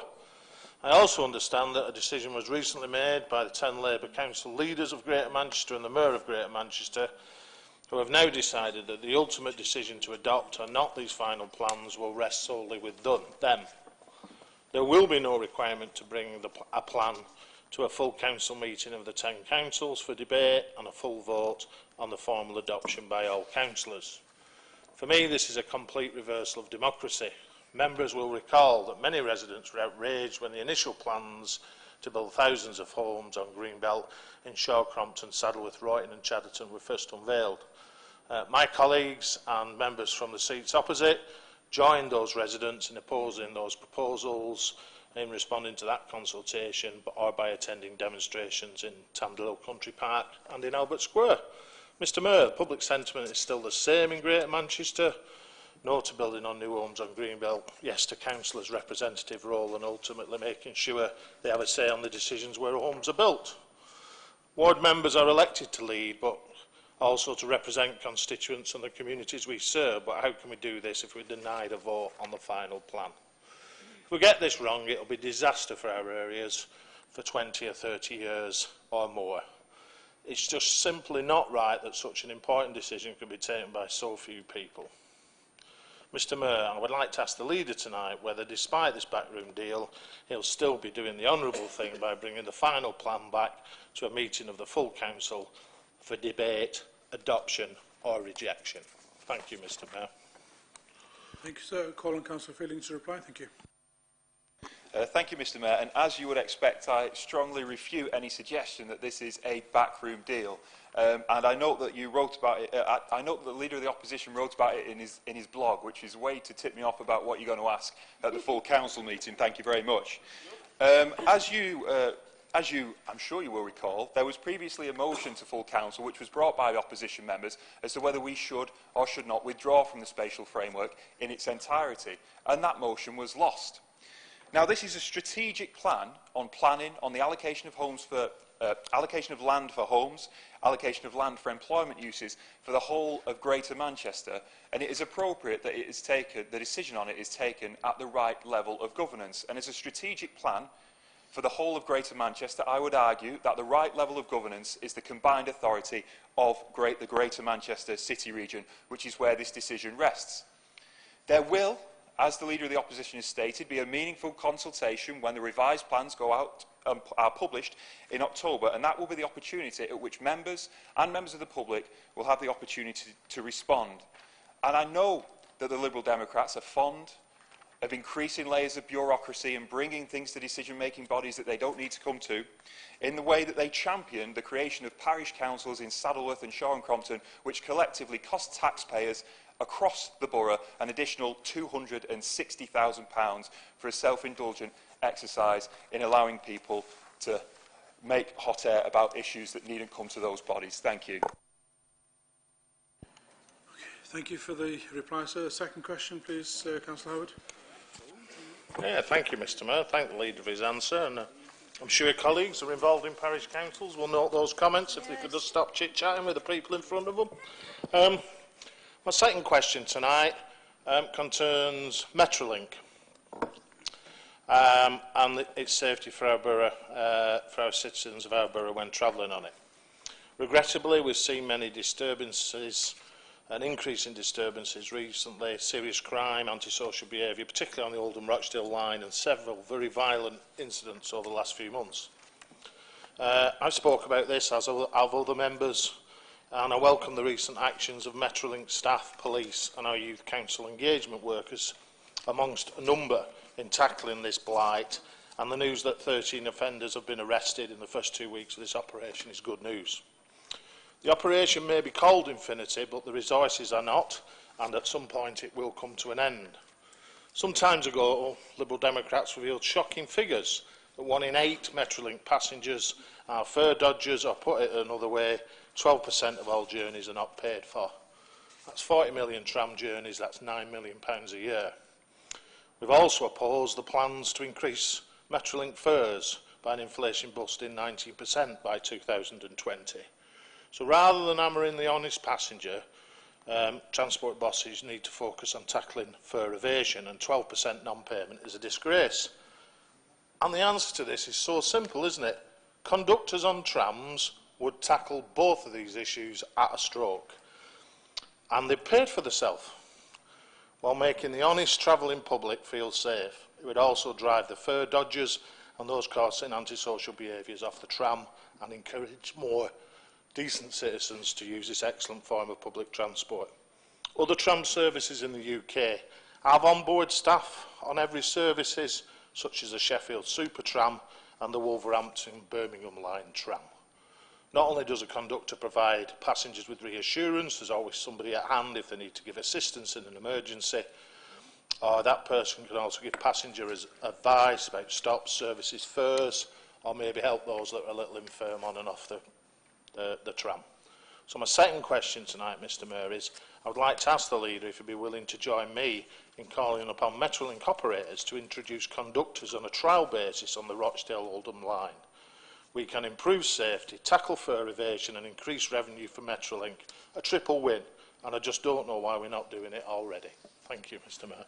Thank you for the question. Councillor Fielding, would you like to reply? Thank you. Thank you. Thanks to the Leader of the Opposition for his question on Metrolink, and I do share his concerns about safety and a number of the incidents that have been reported in the local press that are having taken place on and around Metrolink stations and on board the trams themselves. I think that it's very easy to suggest that conductors on trams would pay for themselves. but I would argue that if that were the case, then we would have conductors on trams. Is the system perfect on Metrolink? No. And that is why myself, the local members of Parliament, the leaders of the neighbouring authority in Rochdale, who are all affected by the line that runs from Manchester through Oldham and onto Rochdale, met with the Mayor and representatives from Greater Manchester Police to lobby strongly for an operation on the Metrolink line which would increase the presence of travel-safe officers, PCSOs and ticket inspectors up and down the line. And we were successful. I'm a regular user of the Metrolink. I no longer have a car. And I have travelled here today on the tram. And I have to say that on every journey that I have made, either into Oldham, into Rochdale or into Manchester, using using the Metrolink service, there has been some sort of enforcement officer, either a ticket inspector, a PCSO or a travel-safe officer, on either the outbound or the return leg. And it is clear that that inspection regime is yielding dividends with the number of prosecutions that it has had. So, as a result of the lobbying that myself and the members of Parliament and the neighbours, colleagues in Rochdale, we have improved security on trams and we have taken action against both fare evaders and people who are persistently behaving antisocially on our tram system. Thank you. Thank you very much, Councillor Fielding, for your reply. Councillor Hudson, the leader of the Minority Opposition Group, would like to ask a question. Thank you. Thank you, Mr Mayor. I speak as one of those poor people that has spent 40-odd years supporting the parish council, and I've been wasting my time, obviously, but I've got to say I look forward to May in what the Labour Party will say in the leaflet in the parish council elections, because it's every 4 years and it's due this year. I think somebody should have told the leader that. But however, my question is, last winter saw extremely challenging weather conditions. I've poshed this up for you, Mr Mayor. I would say crap, really, but I would say extremely challenging weather conditions which saw extensive damage to the roads across the borough. This winter could well be the same and could outstrip the excellent work done by Highways this summer. I am pleased that the leader took a note of our manifesto this year, which said to invest more in street cleaning. And I wonder if you would consider, the leader and the cabinet, consider another idea that we had, was to create a new funding stream for road improvements, if you like, a pothole bond, meaning that levied on developers, which would create a ring-fenced fund for road improvements. This would mean that any building development in the borough would be contributing to maintaining and improving the road network and not putting a strain on it. This is not a political point. This is something for the Metropolitan Borough of Oldham, and I hope you'll all think about it as that, because I don't come here, despite what's been said, to make political points. And I tell you what, the people in 40-odd years have not been wasting their time with us. They've been seen to where Oldham Council have often ignored them, and I support parish councils. I feel I have to say that. Thank you very much, Councillor Hudson. Councillor Fielding, as winter is arriving, are we ready? Thank you very much. Thank you, Mr Mayor, and thank you to Councillor Hudson for his question. I'm afraid the Conservative manifesto for the local elections in May didn't cross my desk, so I wasn't aware that that was one of your pledges. I'll send you a copy. Thank you. But equally, one of the pledges of the new administration, which made it into Borough Live, which I do know was circulated through all of the letterboxes in the Borough of Oldham, did make reference to a pledge to do just that and invest additional money into the Highways Capital Programme, and not only to put extra money in so that we can do more roads, but to give the people in this room at the district executive level a greater say and restore democracy to the investments that we make in our highways. So the question that Councillor Hudson has asked, we're already on with it, and you will see an announcement come forward at a future Cabinet meeting. Thank you. Thank you very much, Councillor Fielding. May I remind members that full council agreed that the following the leaders' allocated questions will be taken in order which reflects the political balance of the council, and I have advance notice of questions. So therefore, I call on Councillor Davies to ask the following question as submitted. Thank you. Thank you, Mr Mayor. Could the relevant Cabinet member let me know if the well-publicised changes to the GCSEs have had any impact on school performance across the borough? Thank you very much for the question. I'd like to call upon Councillor Jakes to reply. Thank you. Thank you, Mr Mayor, and thank you, Councillor Davis, for your question. The publicised changes have resulted in a small reduction in the percentage of English and Maths passes at level 4, going down from 59.2% to 57.2%, and level 5 plus passes from 37% to 36.6%.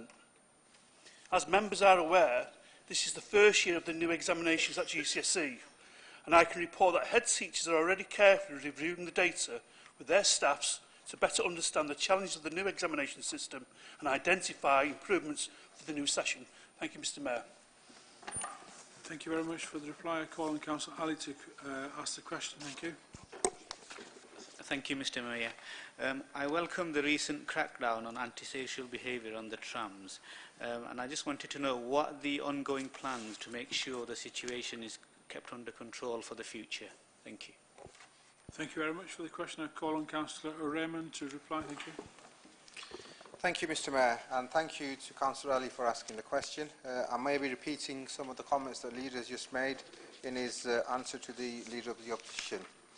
But in response to your question, Mr Ali, TFGM has developed a 3-year plan to tackle antisocial behaviour on the Metrolink network in partnership with the Metrolink operator CAM.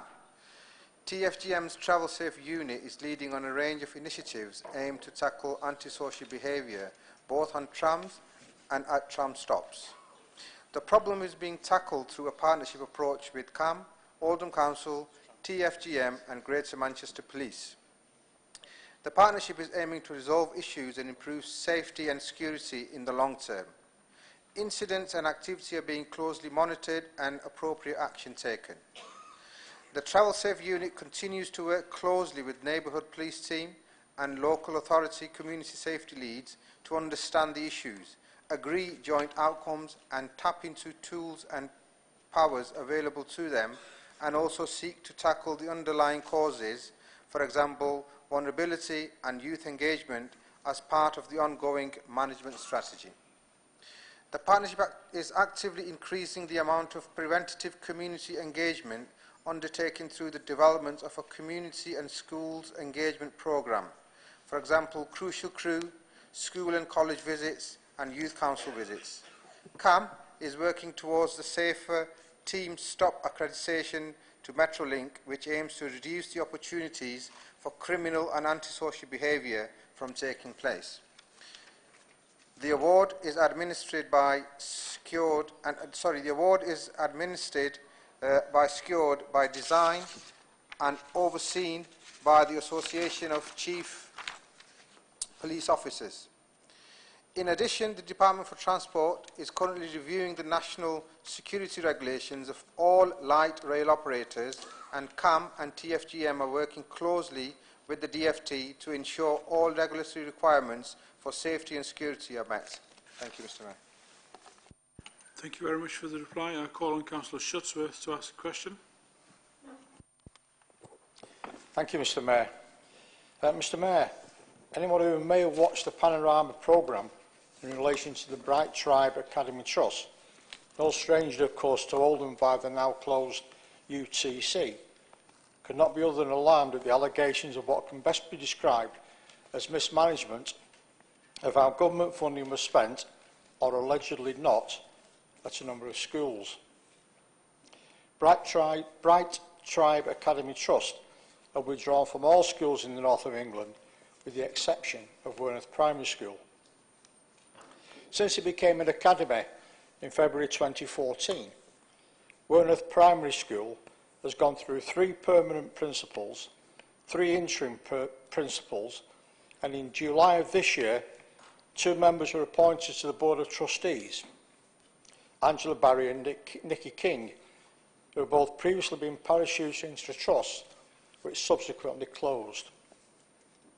Taking into consideration the problems that we have encountered with the closure of the Tory flagship policy of free schools in the borough, would the Cabinet Member for Education state if there's been any contact from concerned parents or former trustee members at this school? Thank you, Mr Mayor. Thank you very much for the question. Could I ask Councillor Jakes to reply, please? Thank you. Thank you, Mr Mayor. Thank you, Councillor Shuttleworth. There has been no contact from trustees or parents, but I would like to point out that we saw the programme, or many of us saw the programme on Monday night, and the disturbing disclosures featured on Panorama. We were aware of the Bright Tribe relinquishing their involvement with a number of their academies. We approached Wormwood Primary School before the summer break and were told the following. Mike Douan is no longer involved with the trust. The DFE have now replaced the previous board with new members. They are nowhere near making any public announcements at this moment in time. Trustees will meet in due course to determine a way forward, and as a council we will endeavour to monitor the situation and will raise the obvious concerns that many of us have at our next meeting with the Regional Schools Commissioner. Thank you, Mr Mayor. Thank you very much. We need to keep a close eye on this issue because it's pertinent to the local community. So, moving forward, I'd like to call on Councillor Murphy to ask the question. Thank you. Thank you, Mr Mayor. Guidance issued to all local authorities by the Department of Transport in October 2016 required councils to investigate any potholes or instances of road surface erosion of at least 40 mil depth, but did not necessarily require them to repair it. Oldham Council follows this guidance. This creates a problem where the top surface of the road is less than 40 mil in the first instance. This often leads to the road surface becoming worn down to the cobbles and dangerous to road users. But it will never become eligible for repair under the current procedures. Will the Cabinet Member responsible agree to take a fresh look at the threshold at which we repair roads and give a commitment that this Council will undertake to repair any pothole or road surface, whatever the level of damage, which poses a danger to pedestrians, cyclists and motorists as quickly as possible? Thank you, Mr Mayor. Thank you very much. Could I call on Councillor Shah to reply? Thank you. Thank you, Mr Mayor, and thank you, Councillor Murphy, for your question. The thresholds for highway safety repairs have recently been reviewed at the Great Manchester level. 40 millimetres is considered across the 10 authorities to be an appropriate measurement for road surface deterioration, when taking into account the safety of highway users, and has been adopted as the GM threshold. Road surface deterioration that does not meet the minimum criteria is not, unfortunately, considered to represent a safety hazard. By working to agreed repair criteria, highway users can expect a consistent highway service across the borough boundaries, and each authority can ensure that resources are targeted where they are needed most to ensure safety. The Council and the Unity Highways is in the process of commencing a new, more detailed annual engineering inspection, which is a complete network condition survey. This will be used to inform future priority lists and give us a 3 to 5 year programme for capital investment. The findings will be evaluated and a report will be prepared for presenting to CIPB before the end of the year, with suggestions for utilising any underspend across the first 6 million highways investment programme, and also proposals for how capital highway budgets and investments could be spent in future years.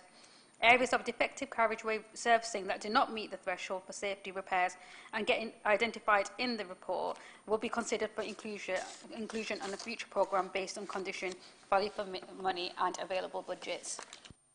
Thank you very much, Councillor Shaw, for your reply. Next question is going to be asked by Councillor Marie Bashforth. Thank you very much. Thank you. That's submitted. Thank you, Mr Mayor. At the last council meeting, Councillor Stephen Bashforth and myself brought a motion to council asking, amongst other things, that a memorandum of understanding between the council and the police be negotiated. This was to help elected members have confidence their inquiries on behalf of residents will be dealt with and responded to in a timely manner. Can the Cabinet Member please give us an update on any progress? Thank you. Thank you for the question. Councillor Raymond, please, if you could reply. Thank you. Thank you, Mr Mayor. Can I thank Councillor Bashforth for asking the question? And also, I know Councillor Steve Bashforth is also very keen on this matter, and unfortunately he's not here today because of his illness, and I wish him a speedy recovery. In answer to your question, at the last meeting, Councillor Bashford requested that a memorandum of understanding be agreed with the police in order to ensure that elected members can be confident that their inquiries on behalf of residents will be dealt with and responded to in a timely manner. I have met with senior officers from the Oldham Police Division, the Oldham Division of Greater Manchester Police, the Chief Superintendent Neil Evans and also Superintendent Danny Inglis to discuss this matter. It is important to recognise the wider context that as a result of reductions in central government funding, Greater Manchester Police have lost more than 2,000 police officers. This is also a time when there is a growing range of issues for the police to address. These include both emerging threats and issues which were previously hidden from view, such as child sexual abuse, online grooming, internet-based fraud, and modern-day slavery.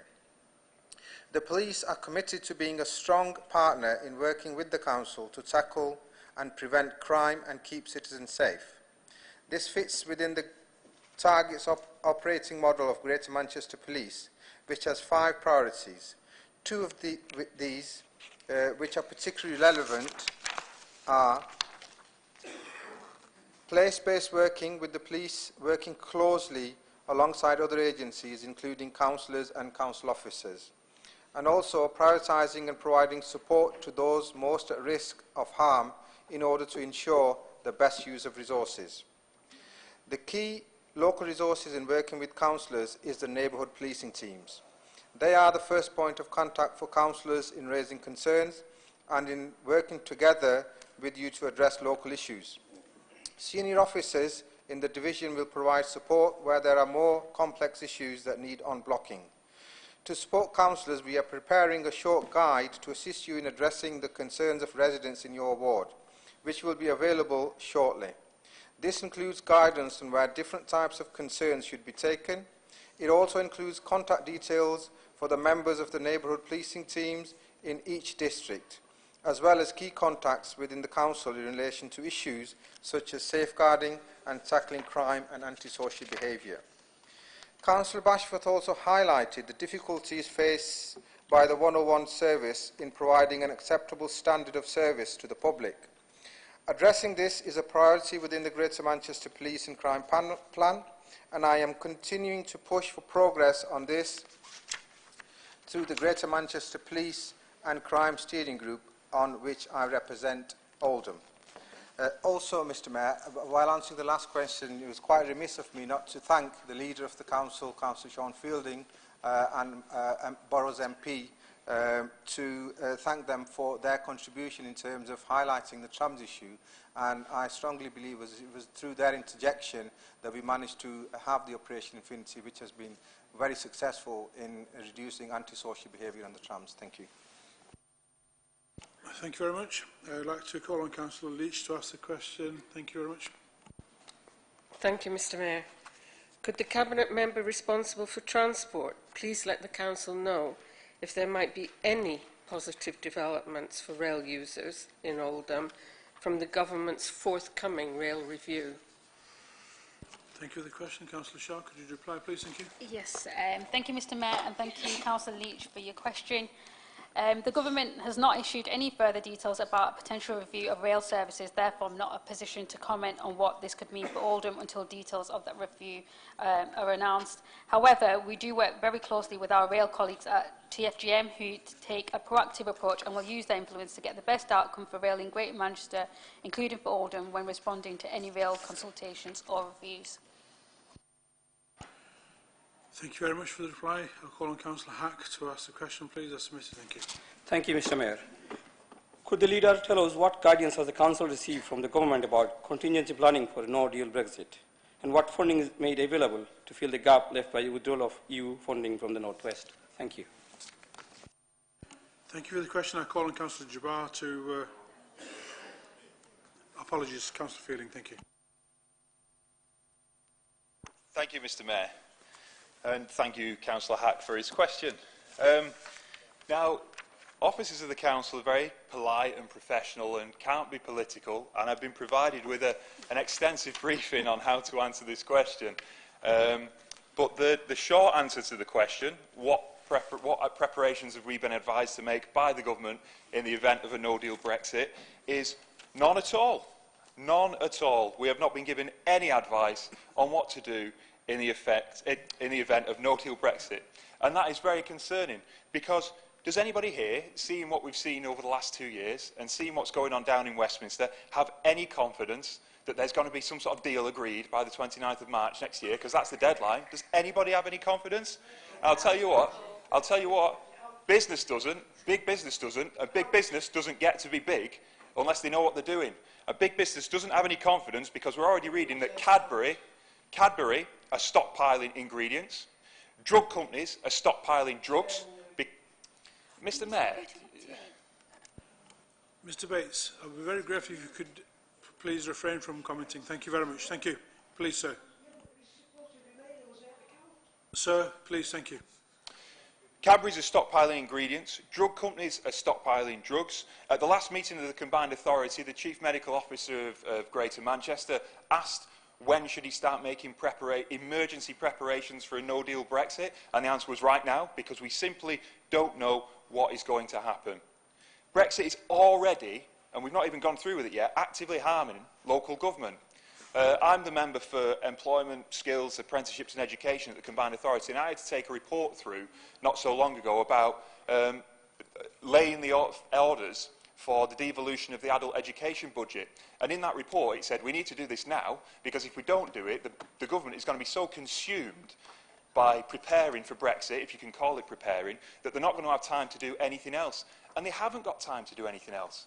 We've got a crisis in adult social care. We've got a crisis in children's social care. We don't even have a local government finance settlement beyond 2020 because they've not got the time to tell us how much money we're going to have in 2 years' time, because they're too busy arguing among themselves and fighting about what kind of Brexit they think that we should have.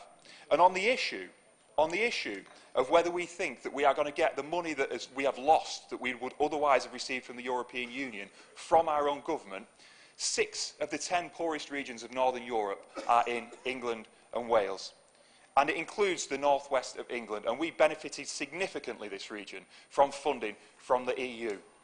And once that funding has been taken away, once we've left the EU, do we really think the government who spends so much on transport infrastructure in the southeast will really tip the scales the other way when their habit is to spend money elsewhere and not here? And all of this is causing significant internal division in the Conservative Party. You know, we've got the prospect of a leadership election in the Tory Party, and isn't it worrying that the 2 front runners are Boris Johnson and Jacob Rees-Mogg? Now, I need to remind people, members of the Conservative Party, that they are actually picking a potential next Prime Minister, because looking at them 2, anybody would think that they thought they were picking the panto villain for the Colosseum at Christmas. Thank you very much. Next question submitted by Councillor Harkness, please. Thank you. Well said to the leader there. Earlier this year, plans were announced to ambitiously expand the employment opportunities provided by the newly designated Airport City Manchester. However, there appears to be an assumption that these will be automatically targeted at residents in the immediate locality, rather than offered by applicants from all 10 of the Greater Manchester local authorities. Surely this is wrong. Oldham Council, as one of the local authority shareholders of the Manchester International Airport, receives a dividend proportionate to its shareholding, and so in turn is only right that Oldham residents should be able to access a fair proportion of these jobs. Can the Cabinet Member for Employment and Skills therefore please tell Council how the administration intends to ensure that Oldham people will be able to access their fair share of these jobs and business opportunities resulting from these plans? Thank you, Mr. Mayor. Thank you for your question, sir. I'll call on Councillor Mushtaq to reply. Thank you. Thank you, Mr. Mayor, and thank you, Councillor Harkness, for the question. I was beginning to feel a little bit left out. I'm not sure how, when I read it, I couldn't tell by reading it the tone of the question, and in particular the comment that an assumption that these jobs will be automatically targeted at residents in the immediate locality. I don't know how that conclusion's been reached. It's not something that I'm aware of. Logic and circumstance, however, might dictate that to be the case because of distance, cost, time, travel to get to those jobs and the kind of jobs that are being made available. If you can get paid something similar in sort of a closer proximity, then the chances are you're going to go for that. So I mean, for example, we've had investment in the tram network, which has reduced travel times from central Oldham to the airport by around 20 minutes to around 70 minutes, which, as you can imagine, is still a significant amount of time travelling to and from work. There's a time cost, there's a financial cost to that as well. But in terms of the wider picture, the airport is a key transport infrastructure hub which supports the city region, and the jobs are not only in the immediate vicinity. There's 19 to 24,000 jobs, which include third-party suppliers which go across the region and beyond.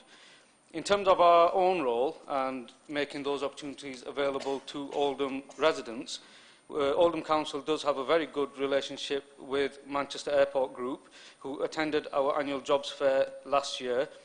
And because of that good relationship, they agreed to do a specific jobs fair with travel champions from Transport for Greater Manchester in attendance, which attracted over 200 of our residents. And I think there might be a mistake. Aruj made a comment earlier. The jobs fair this time is next Thursday. It's a week on Thursday.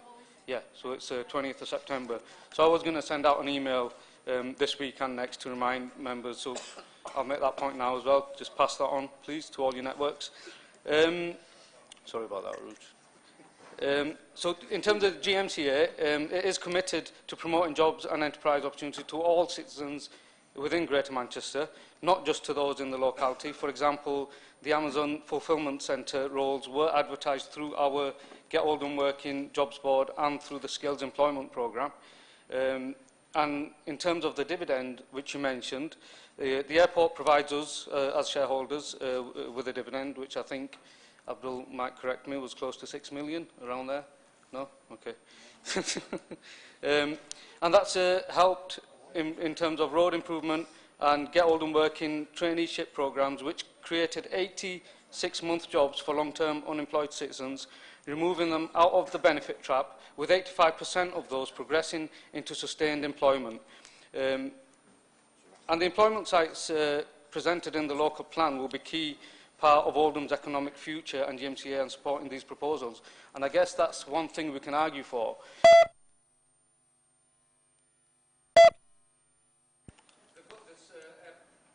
Airport City over there. So what we need to argue for strategically is for the next big thing to be in the northeast of the conurbation, so that our residents can have the same effect. Thank you, and thanks for the question. Give me another one next time. Thank you very much. We're out of time now, so we're moving on to the next section, which is questions and observations on Cabinet minutes. We have 20 minutes allocated to this particular section. I call on Councillor Fielding to move and Councillor Sharp to second. Council notes the minutes and Cabinets are circulated. Move, Mr Mayor. Seconded, Mr Mayor. Thank you very much. Do any members of the Council who are not Cabinet members have a question on these minutes? Okay. Councillor Gloucester. Thank you, Mr Mayor. I noticed from the Cabinet minutes of the 23rd of the 7th, 18, page 49, item 6, that Clarksfield Primary School is to be expanded by one form entry. I've noted, I've had a look, and Clarksfield is actually not a good school. In fact, it's not a requires improvement school. It's actually an inadequate school. That's according to inspectors that attended in March of this year. So, added to this, it's not only inadequate in one or a couple of areas, it's inadequate across the board, in every area, which includes leadership and management. How on earth does this administration, by simply choosing the lowest quote, ever hope to improve the educational outcomes for our children by expanding inadequate provision. Thank you. Thank you. Can I ask for the relevant member to respond to this question, please? Councillor Chatterton, I believe. Councillor Jakes, apologies. Thank you for the question. And on the surface of things, it does sound ridiculous, but if you consider that the school's undertaking a whole new leadership role, and the Regional Schools Commissioner is actually involved in terms of determining where the leadership is and where the quality of education is and if it's going to improve, I think the decision to improve Clarksfield forms of entry is the correct one, and I've got every confidence in the people who run the school to make sure they bring about the required improvements. Thank you. Thank you very much. Any further colleagues, councillors want to ask any questions? Okay, so we'll move on to the next section. Do any members of the council who are not cabinet members have any observations on the minutes? Okay. Councillor Axe, thank you. Thank you, Mr Mayor. It's page 51, item 8, and I'd just like to thank the Cabinet for the work on the retaining wall in Diggle. Councillor Sheldon's already mentioned the importance of doing work on retaining walls, and I hope to see more of this work taking place in Sadworth in the coming years. Thank you, Mr Mayor. Thank you very much. So we'll move on to administration business. Motion 1, I call on Councillor Roberts to move and Councillor Leach to second the motion. Thank you. Thank you, Mr Mayor. So, a decent home should be the right of every citizen. We all know that in Oldham, as well as across the UK, too many people live in poor quality housing. It's overcrowded or unsuitable for changing needs. And far too many people have no home at all. The numbers of families in housing need continue to rise, and so do those living in temporary accommodation. Right to buy reduces the numbers of homes available for social rent, and government policy does not deliver the promised one-for-one replacement. This government green paper was a long-awaited opportunity to offer a new approach to social housing, some radical measures to improve the availability of homes for social rent, tackle issues of stigma, and join up social policy to undo some of the damage being done by universal credit. And what did we get? Well, not much, to be honest. Affordability, not addressed. Availability, building new social homes at scale, nothing offered. Reforming universal credit, it's not mentioned. So we need to look at what we can do here in Oldham to make the most of the resources we have and the opportunities that are available to us. We are working on a new housing strategy for Oldham, a strategy to maximise the numbers of new homes for social rent, both by investing the housing revenue account balances we have to build new homes and looking at setting up a housing development company to build more. A strategy to add to the good quality social housing we still own and to meet the needs of Oldham's changing population, both in growing numbers of young families and numbers of older people with increasing mobility and social care challenges. A strategy to help people into the right kind of homes for them and to offer them help and advice where needed. I'm not going to accept the amendment from the opposition, and I'll use my right to reply to explain why. However, I am happy to consider some of the suggestions made in the amendment about the scope and funding of any housing development company and the issues around trying to get the right to buy policy suspended. We will continue to press for national policy that moves away from an obsession with home ownership as the only route to housing and instead meets the needs of the many, not the few. We will respond to the Green Paper looking for change that will help us to offer good quality social housing at socially affordable rents. We will challenge the widening of right to buy, seeking funding to replace properties that have been sold and to push for its suspension. We will demand policies that offer everyone the opportunity to live in a warm, safe, affordable home and to deliver that right for every citizen to a decent home. Thank you very much. I call on Councillor Leach to second. Thank you. Thank you, Mr Mayor. I second the motion. The Government's Green Paper was flagged to provide, quote, a fundamental rethink, unquote, of social housing policy. It's clear that the disaster of Grenfell shocked the Government into looking into the management of social housing, but it's paid little attention to the real need for many more genuinely affordable homes. Borrowing caps on local authorities remain. There is neither a commitment on the numbers of social homes to be built, nor funding for building more social homes. Nor is there any recognition of the deep distress caused by the government's welfare policies. On universal credit, the paper states that claimants are now no longer subject to any waiting days, that they can now apply for an advance, a loan, of 100% of their indicative entitlement immediately. This change, the government proudly states, will reduce rent arrears, provide a more stable rental income, and restore confidence to landlords. It's clear that the government's primary interest is that of property owners.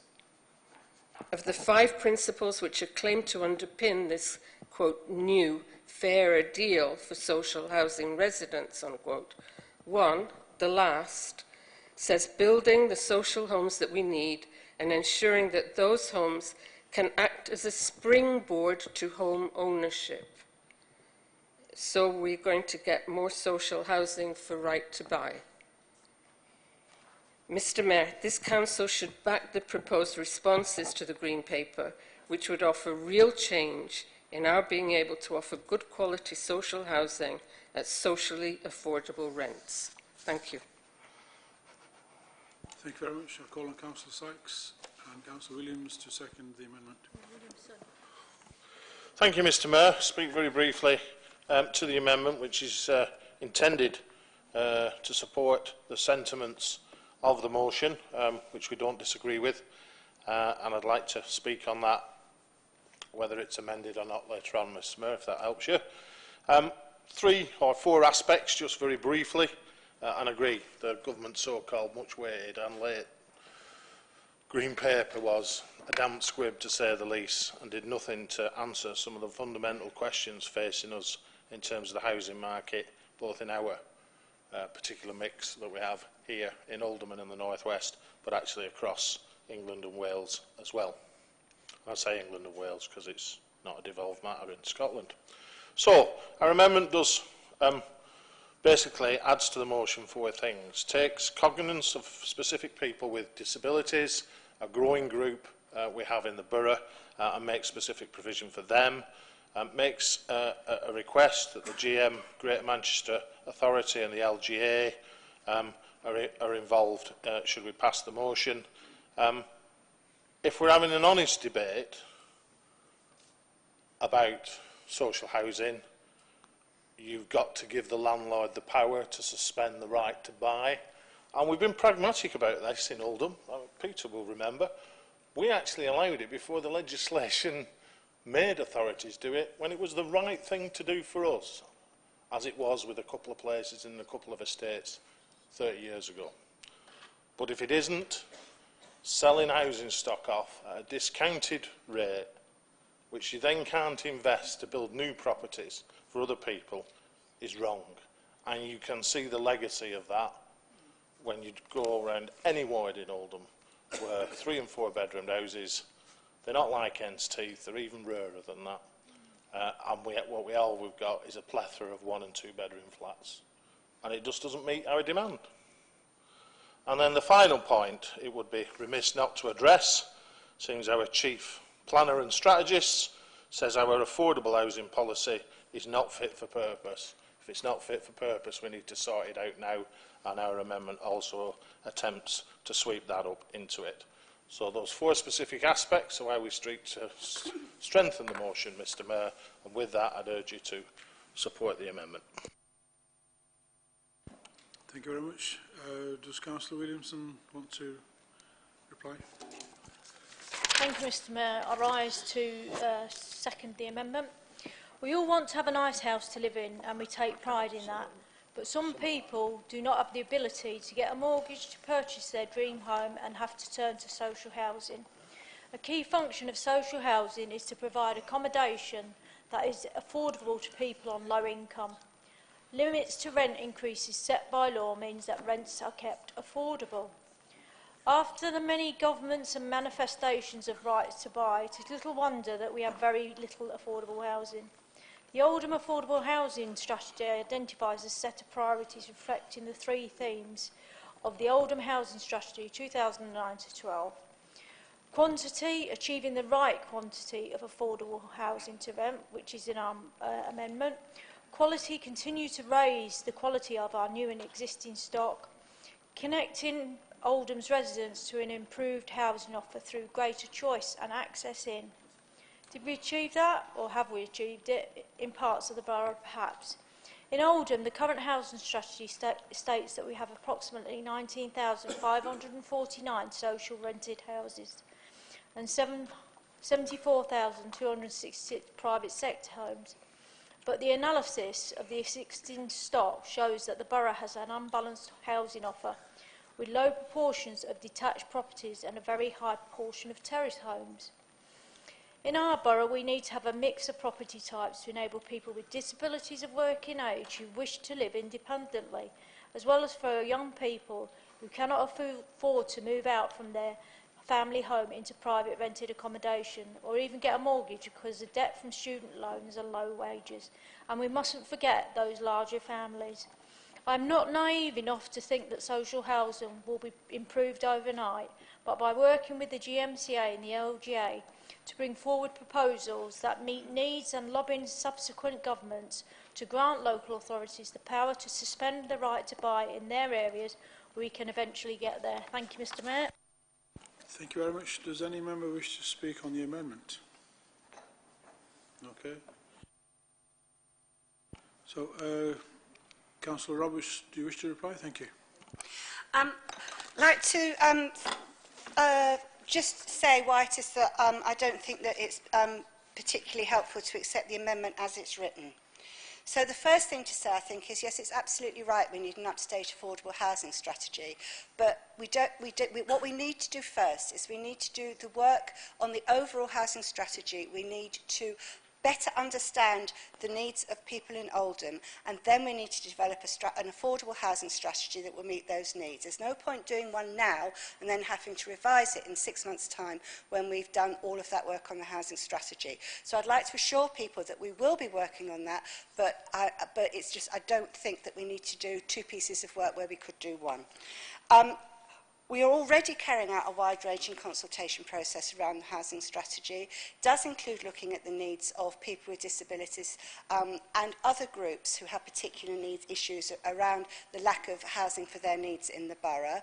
And we are talking to a lot of people about bringing forward a range of solutions to that, which includes looking at where we have our own land and we can use that to build some additional bungalows, for example, and looking at some schemes like home share, which we don't have already in Oldham but could have in the future.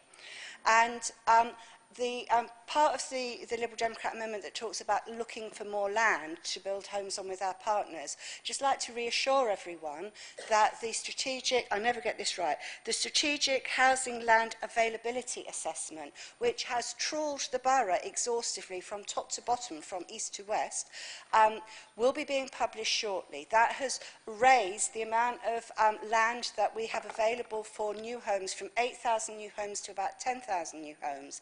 And that piece of work has already been done. So because of some of the issues around the things that the amendment was asking us to do, that's why I'm asking people not to accept the amendment. But I'd like to assure colleagues that ideas around what the housing development company should look like, and in particular ideas around how we can work to suspend the right to buy, which just takes away social housing as we deliver it, is something that we will be willing to look at, to work on and to try to make happen. So for those reasons I'd like you to vote against the amendment, but not because I don't appreciate some of the issues that have been raised. Thank you very much, Councillor Roberts. Councillor Sykes, would you like to reply? Very briefly, Mr Mayor, I'm accepting that, you know, we're maybe debating a cigarette paper between us here. It's not PC to say that. A very thin piece of paper that's nothing to do with smoking is a bad thing that we should never talk about. I just think if we've got something that's not fit for purpose, we need to do something about it now, even if it's quick and dirty, and that's our affordable housing strategy. It doesn't mean we can't change it again in 6 months' time or in 12 months' time if we've got more information. And if that's the only reason for not supporting our amendment, I do think it's a bit thin, but I'm not necessarily going to thaw out with it. In terms of that, I just think it's a shame because some of the things we did suggest do strengthen it, and I'm glad we've found some more strategic land to build houses on. Certainly some of us have been running around suggesting certain patches. We'd love to see some houses on. What we need is a programme that gets the barriers over, that prevents the market from developing those bits of land, whether they're for social rented housing or any sort of housing for that matter, because we just need some more of it. So I think the amendment was written in the spirit I had suggested in my opening remarks, and I would urge you to support it, Mr Mayor. Thank you, Councillor Sykes. So, does the Council agree to the amendment as amended? Could we show hands, please? Okay. Those against? Okay. Any abstentions? Okay, so the amendment is rejected. Does any member wish to speak to the motion as amended? Okay, so it's Councillor Mitchell. Sorry? Does any member wish to speak on the motion? Councillor Mushtaq. Okay, Sykes. Thank you, Mr Mayor. A number of terms, social housing, right to buy, housing strategy, have been used in this motion, all relevant in their context, but what we're ultimately talking about, Mr Mayor, is a roof over your head. Well, not your head, but you know what I mean.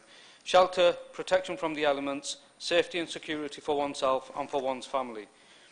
Deterioration of fundamental human rights is what's at stake here, Mr Mayor. I'm sure most elected members have been contacted by a resident affected by dire living conditions whilst renting in the private sector and, in instances, the social housing sector. It's not only a shortage of housing, but the quality of the currently available housing that is contributing to the current crisis. The reports we receive are from those residents that have the courage to come forward. There are those that dare not risk highlighting the condition of their accommodation for fear of being evicted, because like us, they are all too aware of the shortage of social housing and have to make the choice of a bad accommodation versus no accommodation at all.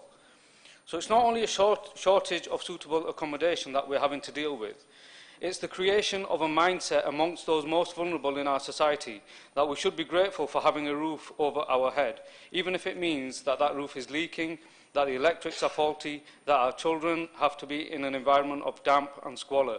And despite these conditions, we must still pay our rent and be grateful that we are allowed to live here. Whilst it would be unfair to make this a sweeping generalisation, the point is that the situation pertaining to social housing has created the conditions for such abuses to occur. Taxpayers' money that should be being used to increase the availability of social housing is instead being used to subsidise the ideologically driven policies of this government. The motion speaks about meeting local needs and the Oldham housing strategy, and if we are to move away from ideologically driven housing policies, local decision-making has to be allowed to take place. The housing situation here in Oldham is a world away from the housing situation in London, which is why we need to move away from Whitehall policies that are heavily influenced by what's happening in London. I'm pleased to see the motion suggests exploring options, including investigating the option of setting up a housing development company, because we do need to look at different ways of improving the housing situation. This innovation isn't going to come from the government because their priority is winning votes, not improving lives, which is why it's good to hear what Hannah had to say and all the hard work that she's doing. Please support the motion. Thank you. Thank you very much. Councillor Gloucester, you put your hand up? Yes, thank you. Thank you, Mr Mayor. I just want to share, I was actually listening to the radio the other day, and I was already aware of this motion, and what was being said on the radio actually struck a chord with me, particularly in relation to this motion. And it was all about life expectancy. Now, as we're all aware, life expectancy has increased quite a lot over the last couple of decades, but apparently since 2011, life expectancy has stayed off, and in some areas it's actually reduced. And the reasons why it's reduced is, number one, food, the quality of food, the availability of food, health.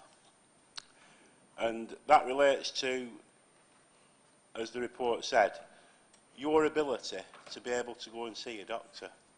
Because whereas 10 or 20 years ago you could ring up, make an appointment, go to the doctors, be seen, find out what's up with you, you're cured. Now, within the 9 or so days that you have to wait to get to the doctors, you might be dead. And it all links into deprivation. But also, the, shall we call them, middle and even upper classes have suffered in relation to the issue of you know, earlier mortality rates. And that is basically due to health. And this all links into what we are looking at here, which is health, the health of the borough, and what we can do to look at parts of the borough to establish an healthier Oldham, and I fully support it. Thank you. Thank you very much. Councillor Dean. Thank you, Mr. Mayor. I get up really because I just feel so upset at the people that are in housing need when you read this government green paper, which is absolutely atrocious and says nothing. When we've seen over the last years homelessness rise by it's risen sixfold, we see the number of houses being built about almost 200,000 less than they actually should be. We see the reduction actually in social rented properties over the last 10 years has actually been about a third the number of properties reduced. And then we see, and you look at a report today where you find 300,000 people, 300,000 families are living in grossly unfit private sector properties. And that, unfortunately, Mr. Mayor, is what I see when I go around my ward, and I'm sure other councillors when they go around their ward. And the response has been pitiful by this government, and it's a totally and utterly lost opportunity that people are going to have to face more suffering and more long waits. And I agree totally with Councillor Roberts in the sense that she's now pulling together the strands that we do have available as a local authority into what will be, I'm sure, the best housing strategy we can against the resources that are going to be available. But when we look and we look back, Oldham used to have about 33,000 socially rented properties. Now, actually, we've got 19,000, and it wouldn't be bad if it was 19,000 growing, but it's 19,000 reducing because of the right to buy and other problems. And of course, the right to buy tends to be biased. It tends to be biased to family properties and better properties. So socially rented properties is shrinking down to 1 and 2 bedroom flatted accommodation in the main. And you look at first choice home stock, and that's what we see. There's about 9,000 of their 12,000 properties that are actually flatted properties and small accommodation. So we've got a massive problem in Oldham. We've got a massive problem nationally, and this green paper has been so pathetic, and it's going to reflect probably for years and years of, again, inactivity, where the homeless numbers will grow, the desperation of families living in very poor accommodation will grow, and it's a missed opportunity. And let's hope that we in Oldham, and I'm sure with 1 or 2 of the innovative ideas that we have, we can actually at least stabilise the position and try to make some people's lives better.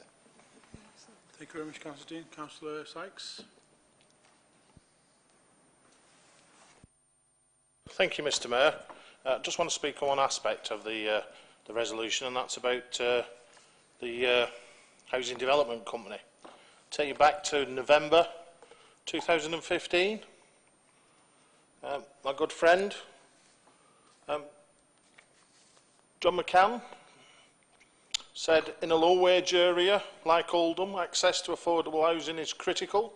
For many residents in our borough, purchasing a property is simply not an option, and renting a home in the more expensive private rented sector is also beyond their reach. Liberal Democrats are therefore proposing a practical solution that we look at the possibility of establishing a new housing development company to help meet the increasing needs in our borough and social housing. And then my other good friend, Councillor Dave Murphy, said setting up a council-owned development company allows the council the flexibility to build homes for private ownership, private rent, or to build council houses in a traditional sense. We will be able to ensure that private rents on new properties we build are affordable and that houses that are sold at prices for key workers and those on middle-income families can afford. That was passed unanimously in council. Then it went off to die in overview and scrutiny for a while, and then it resurfaced. And it went off to the Oldham Strategic Housing Board on the 27th of November that considered it, and after a lot of waffle it said, nah, don't bother, we're really good at our job and we're meeting the needs of the people of Oldham. Absolute soporific objects, Mr Mayor. And if that had been passed by council, so the politicians here had all said it was a good idea in 2015, we'd have a company now, and if it had got its finger out, it had already either been building homes or would have built homes and we'd have people living in them. And that's criminal. So more power to your elbow on that. But before you pat yourself too good on the back, and I'm pleased you're reviewing the housing strategy, because your current one actually limits the number of social houses for rent you can build in the borough at about 80 from memory. So if we are going to have a proper conversation about social rented housing, you need to get rid of that in the existing plan as well. Because it's all right here to talk about social rented housing, but then when you have a policy that actually prevents people who want to do it, and First Choice Homes will go and build you more of them if you want to, but actually they're going to have to acquire and do it outside this borough because for whatever reason there aren't sites, we can't find sites or facilitate sites for them to build the amount of money they've got to build houses tomorrow for social rented housing beyond the sites they've already got. So we would have an housing development company that would be cracking on and getting on with it, and it's a shame we haven't. And two, let's just not get too pious that you actually have a policy that prevents increasing the number of social rented houses in this borough as it currently stands at the moment. And if that's going to change, I'll welcome that. Thank you very much, Councillor Sykes. Councillor Jabbar has indicated to speak, but anybody else wanting to speak after that? Thank you, Mr Mayor. I really wasn't going to speak today until Howard mentioned what he mentioned. Look, the real issue here is because the government has not put in the money in social housing. That's why social housing in this country, including Oldham, is in the mess that it is in. That includes, by the way, the 13-year the Labour government was in power from 1997. So all successive government has actually not put in the money in council housing, and that's the problem. Now, this issue about the housing company, yes, it will help, but it's not going to resolve the problem that we've got in Oldham. Why? Because land value in Oldham isn't high to get the return that you need to be able to make social housing companies work.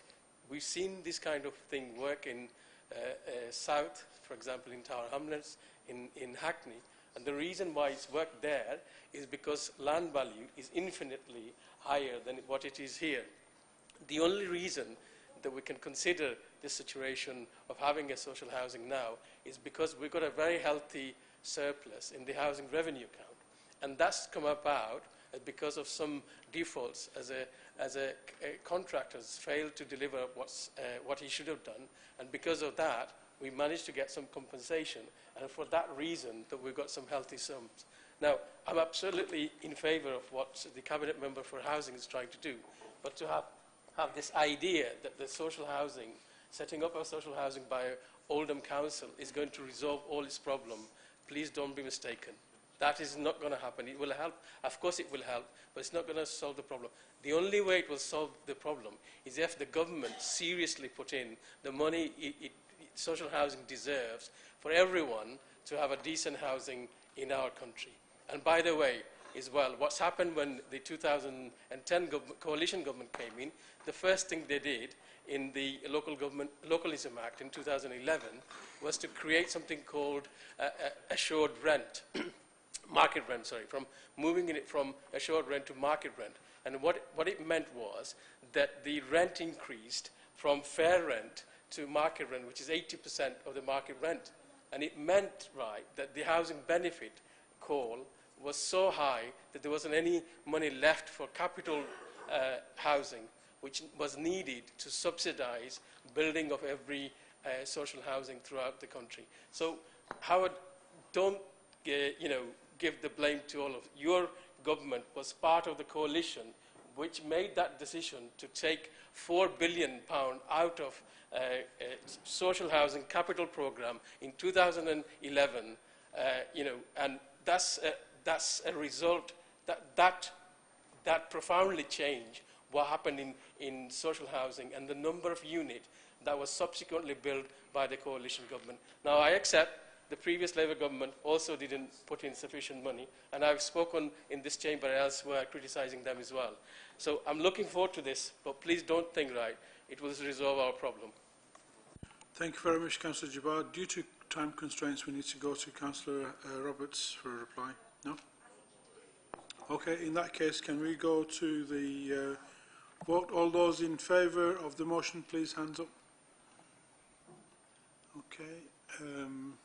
Any abstentions? 4. Any okay, so that's carried. Thank you very much, that's carried. Thank you. So we're out of time.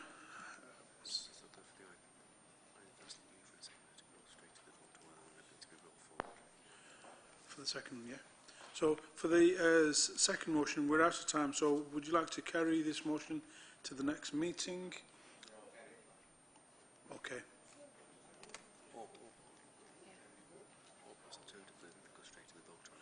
Or we could go to the vote if you want to. No, we'll carry this forward. Okay. Thank you.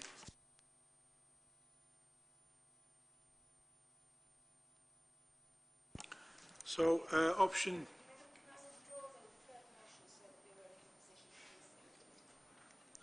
Yeah. Okay, thank you.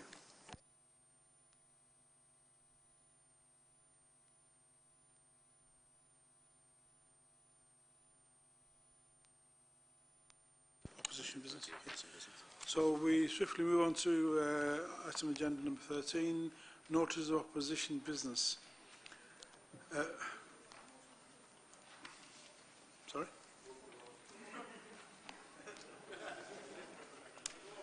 Can I call on Councillor Heffernan to move and Councillor Harkins to second the motion, please? Thank you. Thank you, Mr. Mayor. I move the motion as printed. I'm not going to read all that lot out. Most HGV drivers are responsible people, have the right equipment and follow the rules. Some don't. They choose to save money on the sat-nav. They buy one suitable for a car instead of an HGV model, which is more, it's about 3 times more expensive. It's not a fortune. But the HGV model allows the driver to input his vehicle's height, width, weight and load. And the information he gets back will include bridge height, narrow and unsuitable roads. Now, if you have 38 tonnes of vehicle in your power, you would think having that kind of information would be highly helpful. Obviously, my knowledge is mainly based in Saddleworth, but there are many roads throughout the borough, Woodhouses, Shaw and Crompton being other areas, and there are others that I don't know about, but they all have the same problem.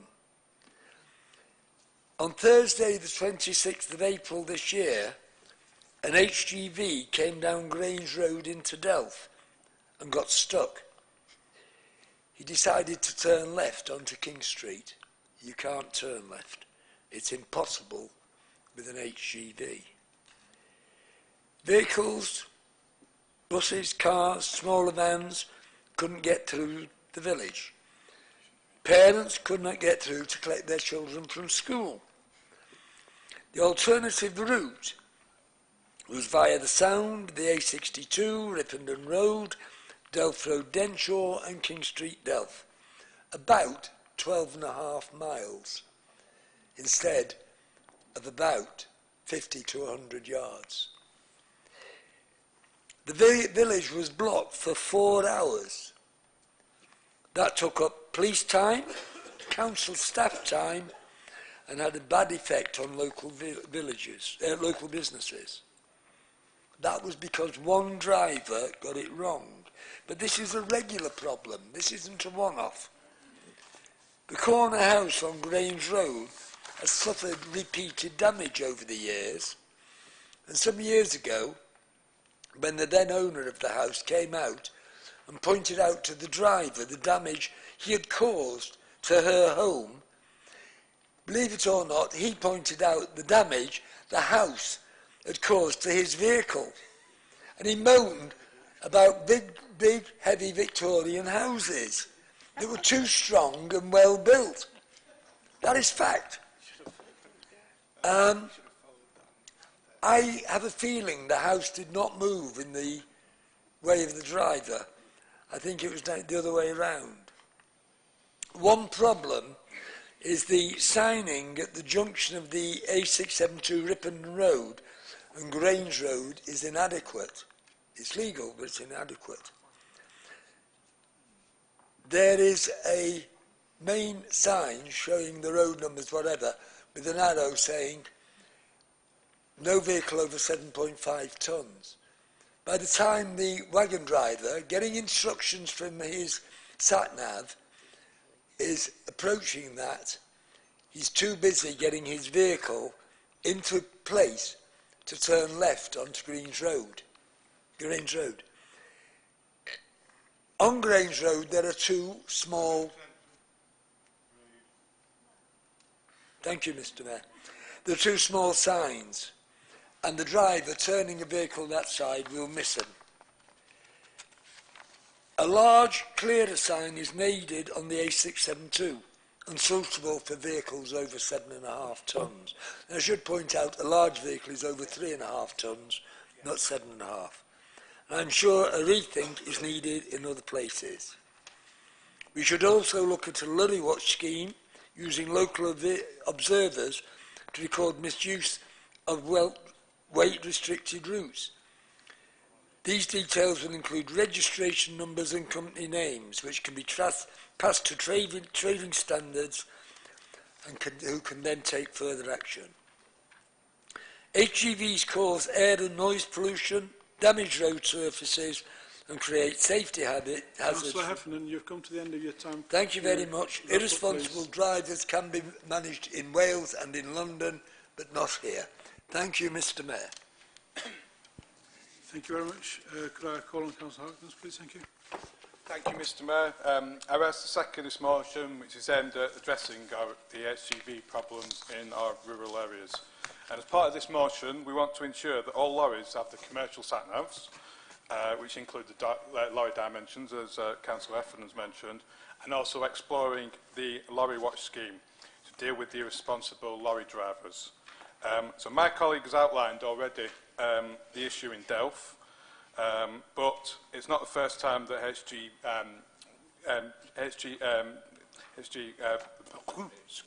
HGV drivers have blindly followed sat-navs and disregarded warning signs in Saddleworth. Indeed, it's happened in Delft, it's happened in Greenfield a number of times. It's also happened in places like Shaw and Crompton. Now, a survey commissioned by Black Cab Apps, an app called MyTaxi, that reported that sat-nav's systems waste the average driver of 29 hours per year by sending drivers on either the long routes or the wrong direction.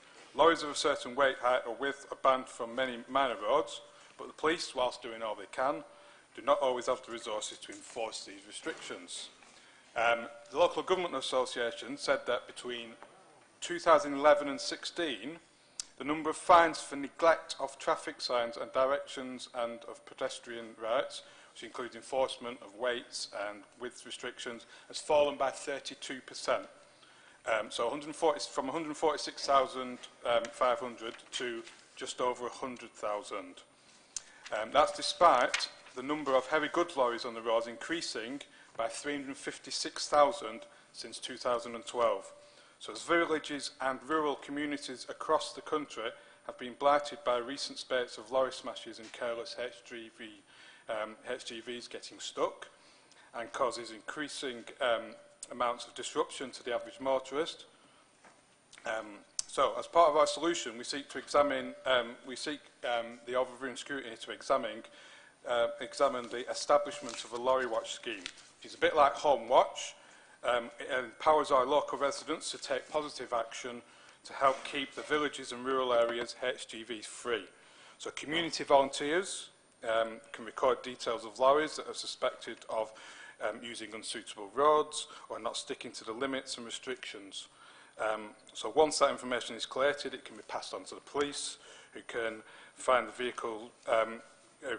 vehicle registration numbers. Community volunteers can have rotas. Now, these initiatives have been taken up in a number of areas, sort of Wiltshire, Suffolk, and areas of North Yorkshire as well. So if a vehicle is ignoring the legal limits and restrictions, the police contact the company and warn them that if they continue, then they'll be resulting in formal action. So there's cross-party support from the local government association. They want councils to be able to fine lorry drivers who flout restrictions, and this motion seeks also to get the support from our MPs to push for this and to also legalise, to legislate so that commercial sat-navs have to be used. Thank you, Mr Mayor. Thank you very much. Does any member wish to speak on this motion? Yes? Okay, thank you, Councillor Alexander. Here we go. I do support this motion. I think the motion is a fine piece of work and covers nearly everything that concerns the people of Saddleworth in the villages and surrounding areas. I would say that this should have been brought up, really, at the parish and district council meetings. Hold on, let me cross out parish.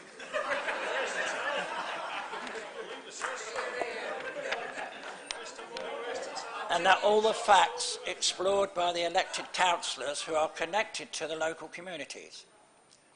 We have our own channels to government ministers which we can use. And we have a local Tory councillor, John Hudson, OBE, other, we won't say, who is willing to represent us at Tory government cabinet level in London. And that's through the Minister Joe Johnson, unless he's in pantomime with his brother in theatre. So all I'm saying is there's a process which we adhere to, and this motion could have been dealt with at district and parish level. But I am supporting the motion. Thank you very much. Thank you very much. Councillor Hudson, please, if you've got... I feel like most of the members that we'd like a big truck to come in at the moment with the contributions we've heard, because I think it's got very boring. But I remember when Councillor Heffernan talks about this house on Grange Road, I remember we had a problem, and it was a trade union office for Councillor Fred Batty, John Batty's uncle. And we had the problem then.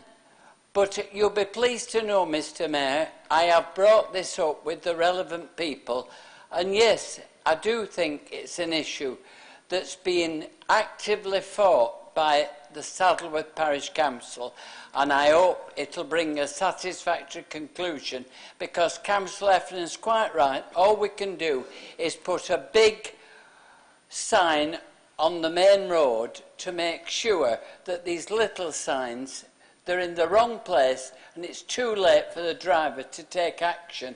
And I think Councillor Heffernan hit the nail on the head when he said we needed a better sign on the main road.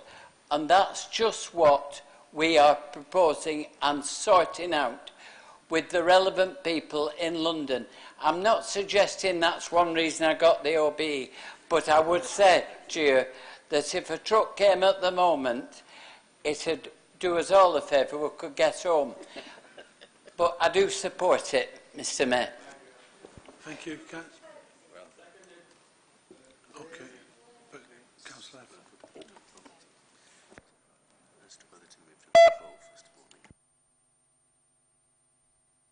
Okay, so can we have a vote to go to the vote? Yeah. Okay. So all those in favour to have the vote?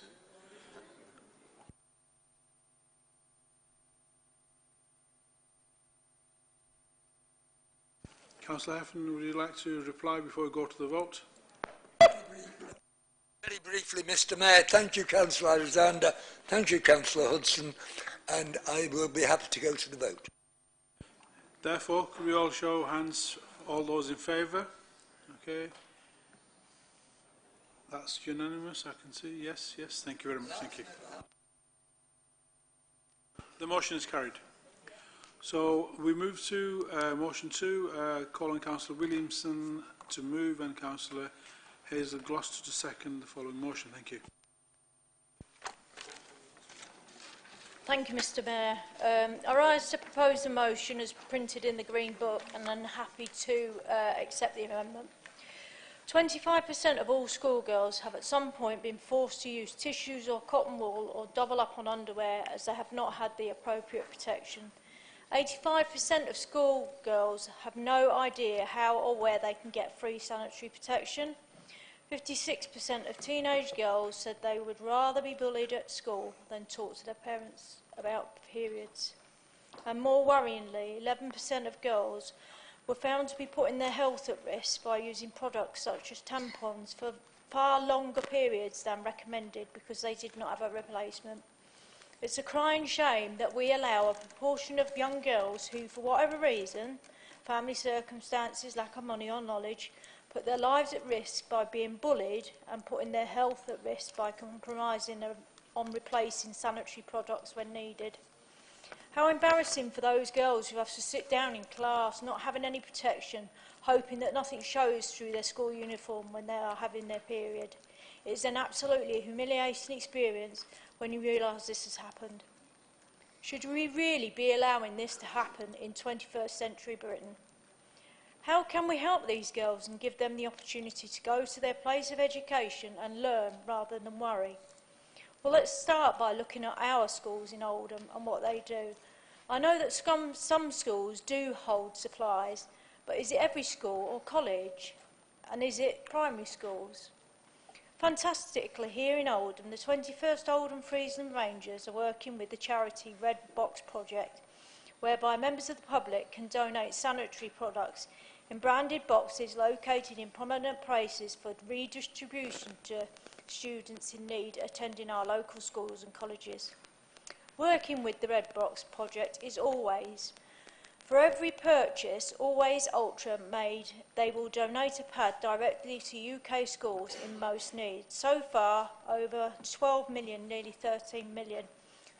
Always also has a puberty education programme and puberty kit which is given out to schools. We also know that girls' confidence plummet during puberty, and missing out on the experience of life only accelerates this. Girls miss out on vital lessons, and teachers have said that the girls who miss out on school tend to perform below average in class. Well, that's no surprise. Latest research reveals that missing school is also detrimental to their futures, which is not a surprise either. Over half of women who have experienced period poverty believe it has a direct impact on their success, confidence and happiness. Sadly, it has been found that women who have experienced period poverty are more likely to suffer from anxiety or depression. Nobody is saying that we are not doing anything to prevent period poverty, but more needs to be accomplished, and that should include the end of the preposterous taxation policy which is in place, whereby female hygiene products are classed as a luxury product and VAT is levied on them. The more awareness we can raise about raise about this issue, the more we can help to remove the shame girls feel in talking about it. Puberty is hard enough time to navigate without feeling embarrassed about not being able to afford essential sanitary products, and no girl today should experience that. Come on, live in the real world. When is suffering pain every month and being hygienic a luxury? It hasn't been. So we need to do something about it. That is why I'm pleased to propose this motion. Thank you very much. Councillor Gloucester. Thank you, Mr Mayor. I rise to second the motion proposed by Councillor Williamson. Period poverty is actually something that we've only recently started to hear about. However, it's been occurring for decades. It's about time that we all have a good awareness of the situation and how the impact of it can actually devastate lives. Some of the facts I'll run through quickly. My colleagues already mentioned a few. Half of all school days miss a full day of school because of their period. I don't actually think this is at all due to period poverty. However, I'm certain that for girls experiencing period poverty, the number of missed school days is far larger. 68,000 women in the UK are homeless. A campaign called the Homeless Period, which was set up in 2015, has raised money and donations of sanitary wear for homeless women. However, for women in these circumstances, the issue is not only the provision of products, but also somewhere to wash and change themselves. It is known that they throw their clothes away due to not having access to washing facilities. Already being in a dire situation is made 10 times worse. In March this year, the Freedom for Girls charity, which was set up to provide menstrual products for women in Kenya, was contacted by a teacher from Leeds, of all places, who was worried about girls missing school. It was found out that the situation in that school was actually dire. Not only were girls missing school, but they were taping toilet roll and socks to their underwear to keep them dry. Labour MPs did pledge to set aside 10 million to end period poverty. Angela Rayner did announce that Labour has committed 10 million. However, Justine Greening, when in post, came under fire as she fought back and said that parents should ultimately take responsibility for providing menstrual products, and schools could use their very limited budgets to provide products under their own discretion. I'm sure nobody, particularly myself, would disagree that it is a parent's responsibility. Unfortunately, as we know, hundreds of children do not have good parents, and although schools do their best to help, this is really not an acceptable use of their budgets. Scotland was the first country in the world to give free sanitary products to low-income families. A pilot scheme was held by the Scottish Government where free products were given to thousands of girls from low-income families in Aberdeen, and the trial cost alone was £42,500 to fund. Monica Lennon, who has been extremely vocal about period poverty, is quoted as saying, "A pilot scheme is a welcome step in the right direction, but we must go further." A 2015 study held of females between the ages of 18 and 45 found that the average woman can spend up to £18,450 on her menstrual cycle alone throughout her lifetime. The cost included not only sanitary towels, but pain relief, medication, underwear, toiletries, and of all things, chocolate. Not sure where that one came from. Considering the above, it is not surprising that there are so many girls and women in the UK who cannot afford the basic menstrual hygiene products. To protect the future of our low-income female constituents, more really does need to be done. Going back to my opening line of something that has been going on for decades, it is appalling that in the 21st century, girls and women are still experiencing difficulties for something that they have no control over and is a completely healthy and natural occurrence. Thank you, Mr Mayor. Thank you very much. Can I call on Councillor Shaw to move and Councillor Harrison to second an amendment? Thank you, Mr Mayor.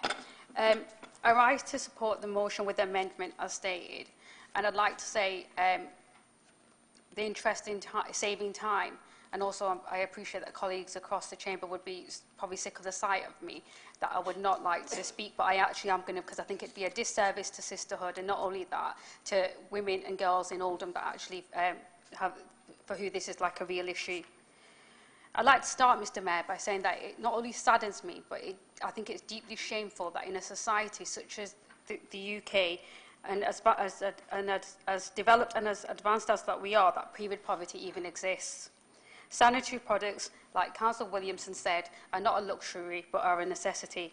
But we all know that for some women and young girls, due to the poverty they live in and the expense associated with the product means that they often have to prioritise other things over purchasing sanitary products.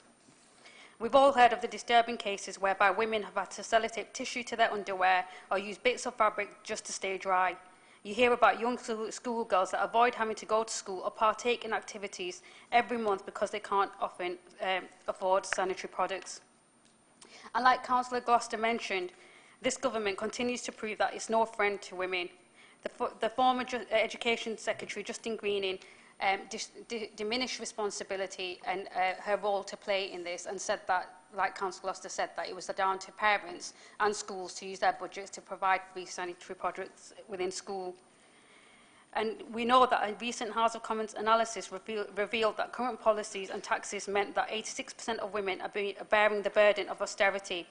So I was thrilled, but not in the least surprised, Mr Mayor, to hear that the Labour Party had made a commitment that a Labour government would end fuel poverty in our lifetime by making available free sanitary products in schools, colleges and homeless shelters.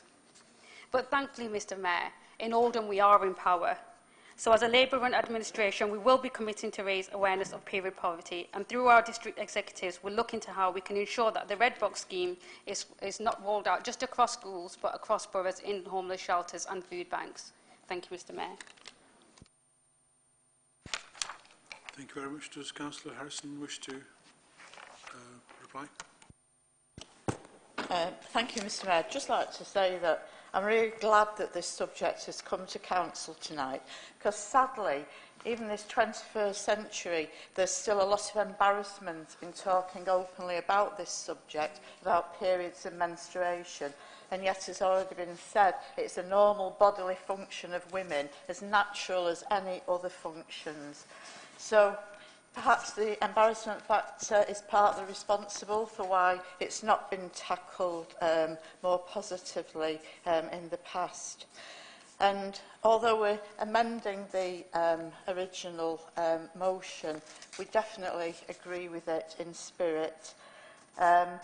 Apart from one little anomaly, I'm not quite sure why the allusion to women prisoners having free access to sanitary products is ironical, because it seems like a judgment to me that women prisoners are actually less worthy or less entitled to this kind of help than the general population. Whoops. Sorry. And it's a scandal, as already been said, that any female, woman or girl in a low-income family should have to suffer these indignities. And it was brought very poignantly to us in the film Daniel Blake, that I'm sure many people have seen, where a young woman, a young mum, single mum, who'd been sanctioned, had no money, had to go to a food bank, asked for sanitary towels, and there were none available. And she had that humiliation of having to cope with that. And in addition to the other statistics, an independent study has shown that women and girls who experience period poverty are more likely to suffer from anxiety and depression. They're less likely to finish their GCSEs, and that has a definite impact on their future fulfilment. So we do commend the work of Oldham Friesland Rangers, as described in the motion, but we're concentrating on Oldham. We're Oldham Council. We want to see things change in Oldham, so we feel that this should go directly to our districts to see how we can make the improvements for all women, not just girls at school, but all women who are having these humiliating experiences of having to weigh up their budget whether they can afford sanitary products. And I'd also like to remind everybody that periods don't stop during the school holidays. We've talked a lot about products being made available free in school, but 6-week holiday, 2-week holiday, Easter, it needs to be more generalised than that. So the red box system, very laudable, a great initiative. We need to see it expanded. We need to see availability for all women in this kind of need. And I think it's the very least that the government could do to use the VAT that is being taken from from the revenue on these products, that it's used to help this situation. And Hazel's already pinched my line about Angela Rayner. Labour would commit a significant amount of money to dealing with this problem. So I would ask you to support the amended motion to send this straight to our district officers and execs and so forth to see what we can do. We've run out of time, Councillor Harrison. Thank you very much. Unfortunately, we don't have time for any members to be able to speak. So, Councillor Williamson, would you like to write a reply, please? But keep it brief. Thank you very much. Thank you very much for Mr Mayor, and thank you very much for everybody in the chamber for supporting that. The thing about prisoners, women prisoners, was that they're the only group of women that get those for free. So do you have to commit a crime to get them free? Yeah. Thank you very much.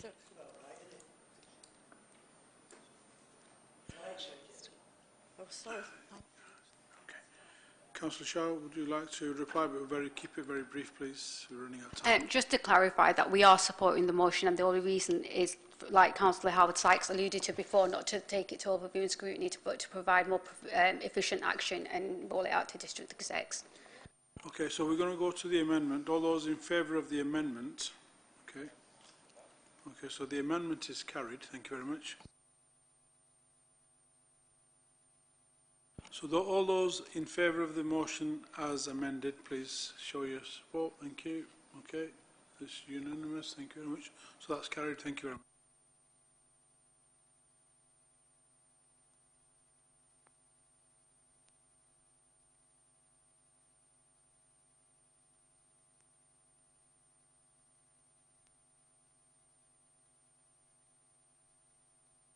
Right. We're going to move to motion 3. Councillor Turner and Gloucester, are you okay if we move just to direct to the vote? Or do you want to carry it over? Move to the vote, Mr Mayor, but can we have a recorded vote, please?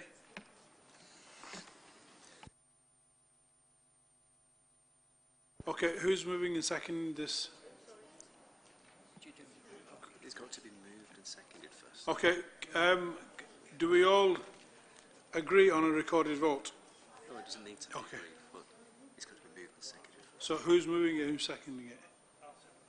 Okay, fine. So Councillor Gloucester seconded it. Okay, been moved and seconded. That's a motion. Has the motion been moved and seconded? Okay. Move. I second the motion, Again, Mr. it's Mayor. side, Mr Mayor. All right. Thank you. Right. 5 members have to request the recorded vote. So do we have 5 members there? That's okay. Thank you. Thank you.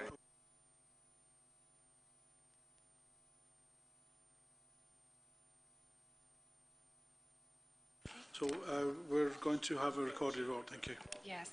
Thank you very much, Councillor Sykes. So, Councillor Ahmed, Councillor Adrian Alexander, Councillor Ginny Alexander, Councillor Ali, Councillor Azad, Councillor Marie Bashforth, Councillor Briggs, Councillor Brownridge, Councillor Byrne, Councillor Chatterton, Councillor Chauhan, Councillor Cosgrove, Councillor Curley, Councillor Davis, Councillor Dean, Councillor Fielding, Councillor Gary, Councillor Chris Gloucester, Councillor Hazel Gloucester, Councillor Goodwin, Councillor Hack, Councillor Harkness, Councillor Harrison, Councillor Heffernan, Councillor Hewitt, Councillor Hudson, Councillor Aftab Hussain.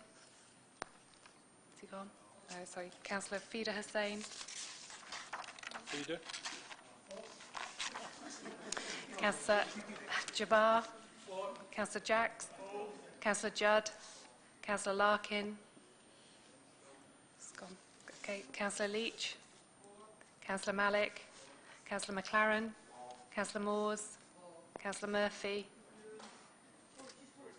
Councillor Murphy, yeah, Councillor Mushtaq, Councillor Fithian, Councillor Price, Councillor Kumer, Councillor Roberts, Councillor Salamat, Councillor Shah, Councillor Sheldon, Councillor Shuttleworth, Councillor Stretton, Councillor Sykes, Councillor Taylor, Councillor Tour, Councillor Turner, Councillor Uraman.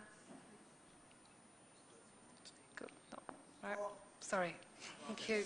Steve Williams, Councillor Williamson, Councillor Iqbal. Fourth, and you missed one out, Councillor Raymond. Councillor.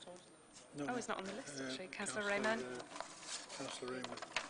Councillor Urame. Yes. No. Councillor Raymond. Kaiser Raymond. Kaiser. Yeah. Okay. Is he on the list?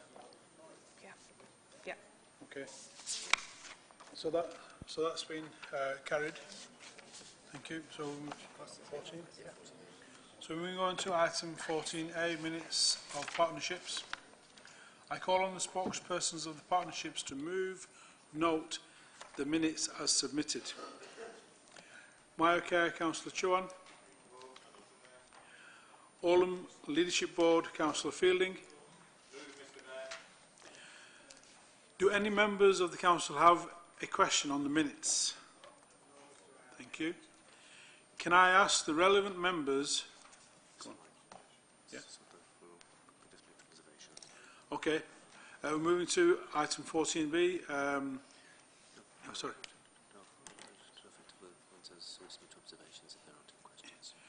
Okay, so if we don't have any questions, do any members of the Council have any observations on the minutes?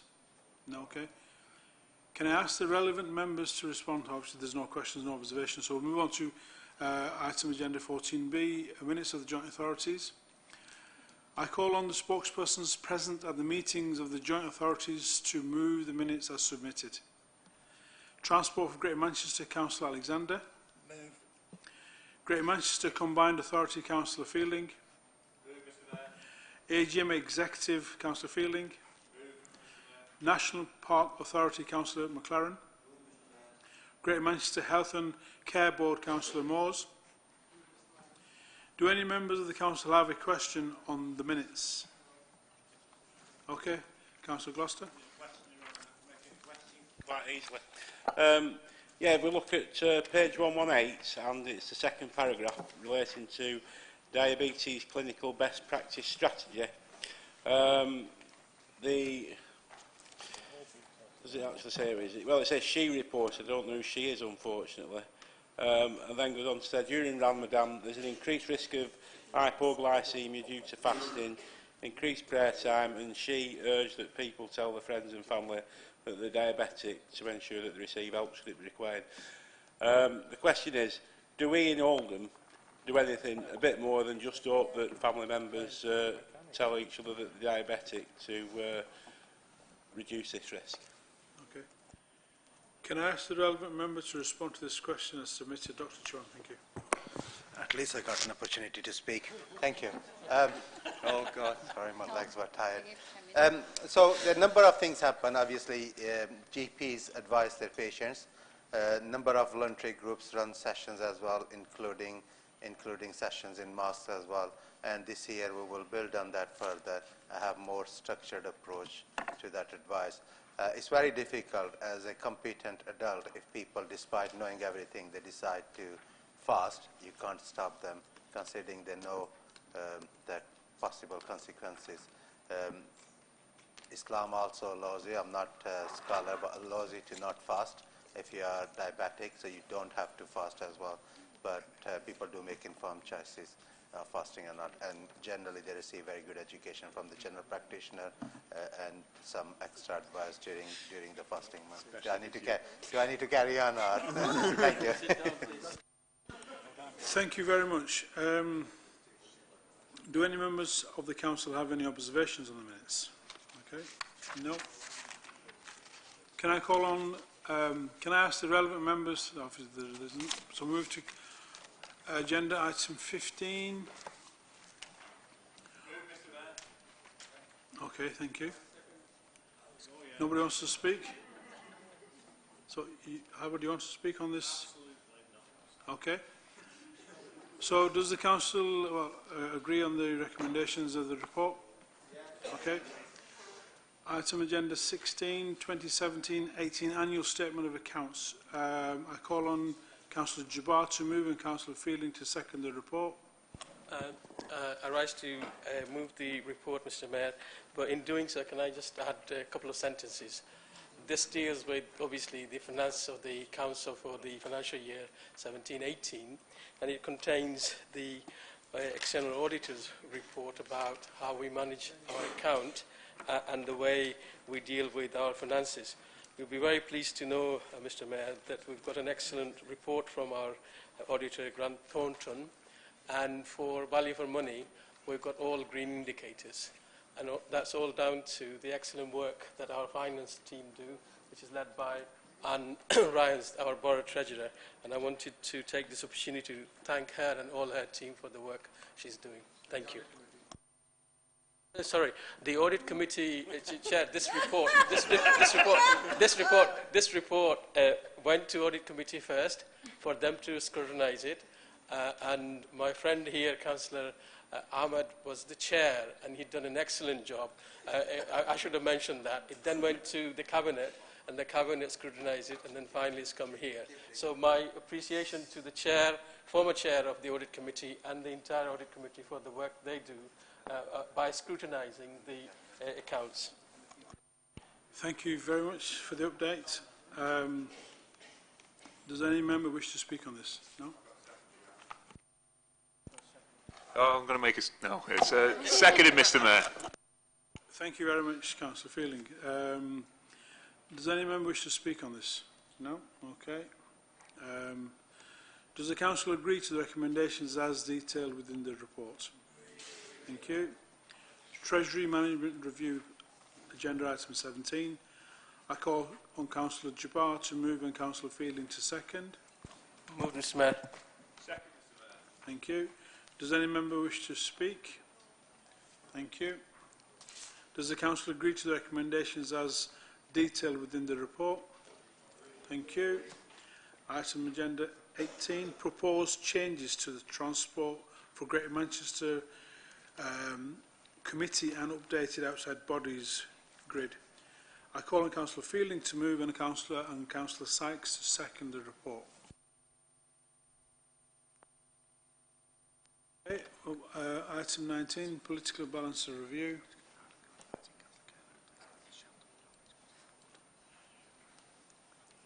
Okay, Councillor Curlew to replace Councillor Sheldon on the ONS board. I call on Councillor Fielding to move and Councillor Sykes to second the report. Move, Mr. Mayor. Thank you very much. Does any member wish to speak? Okay, thank you. Does the council agree to the recommendations as detailed within the report? Thank you. Charitable Trust Committee. I call on Councillor Fielding to move and Councillor Sykes to second the report. Does any member wish to speak? Thank you very much. Does the council agree to the recommendations as detailed within the report? Thank you very much, and that concludes the business for this evening. Thank you very much.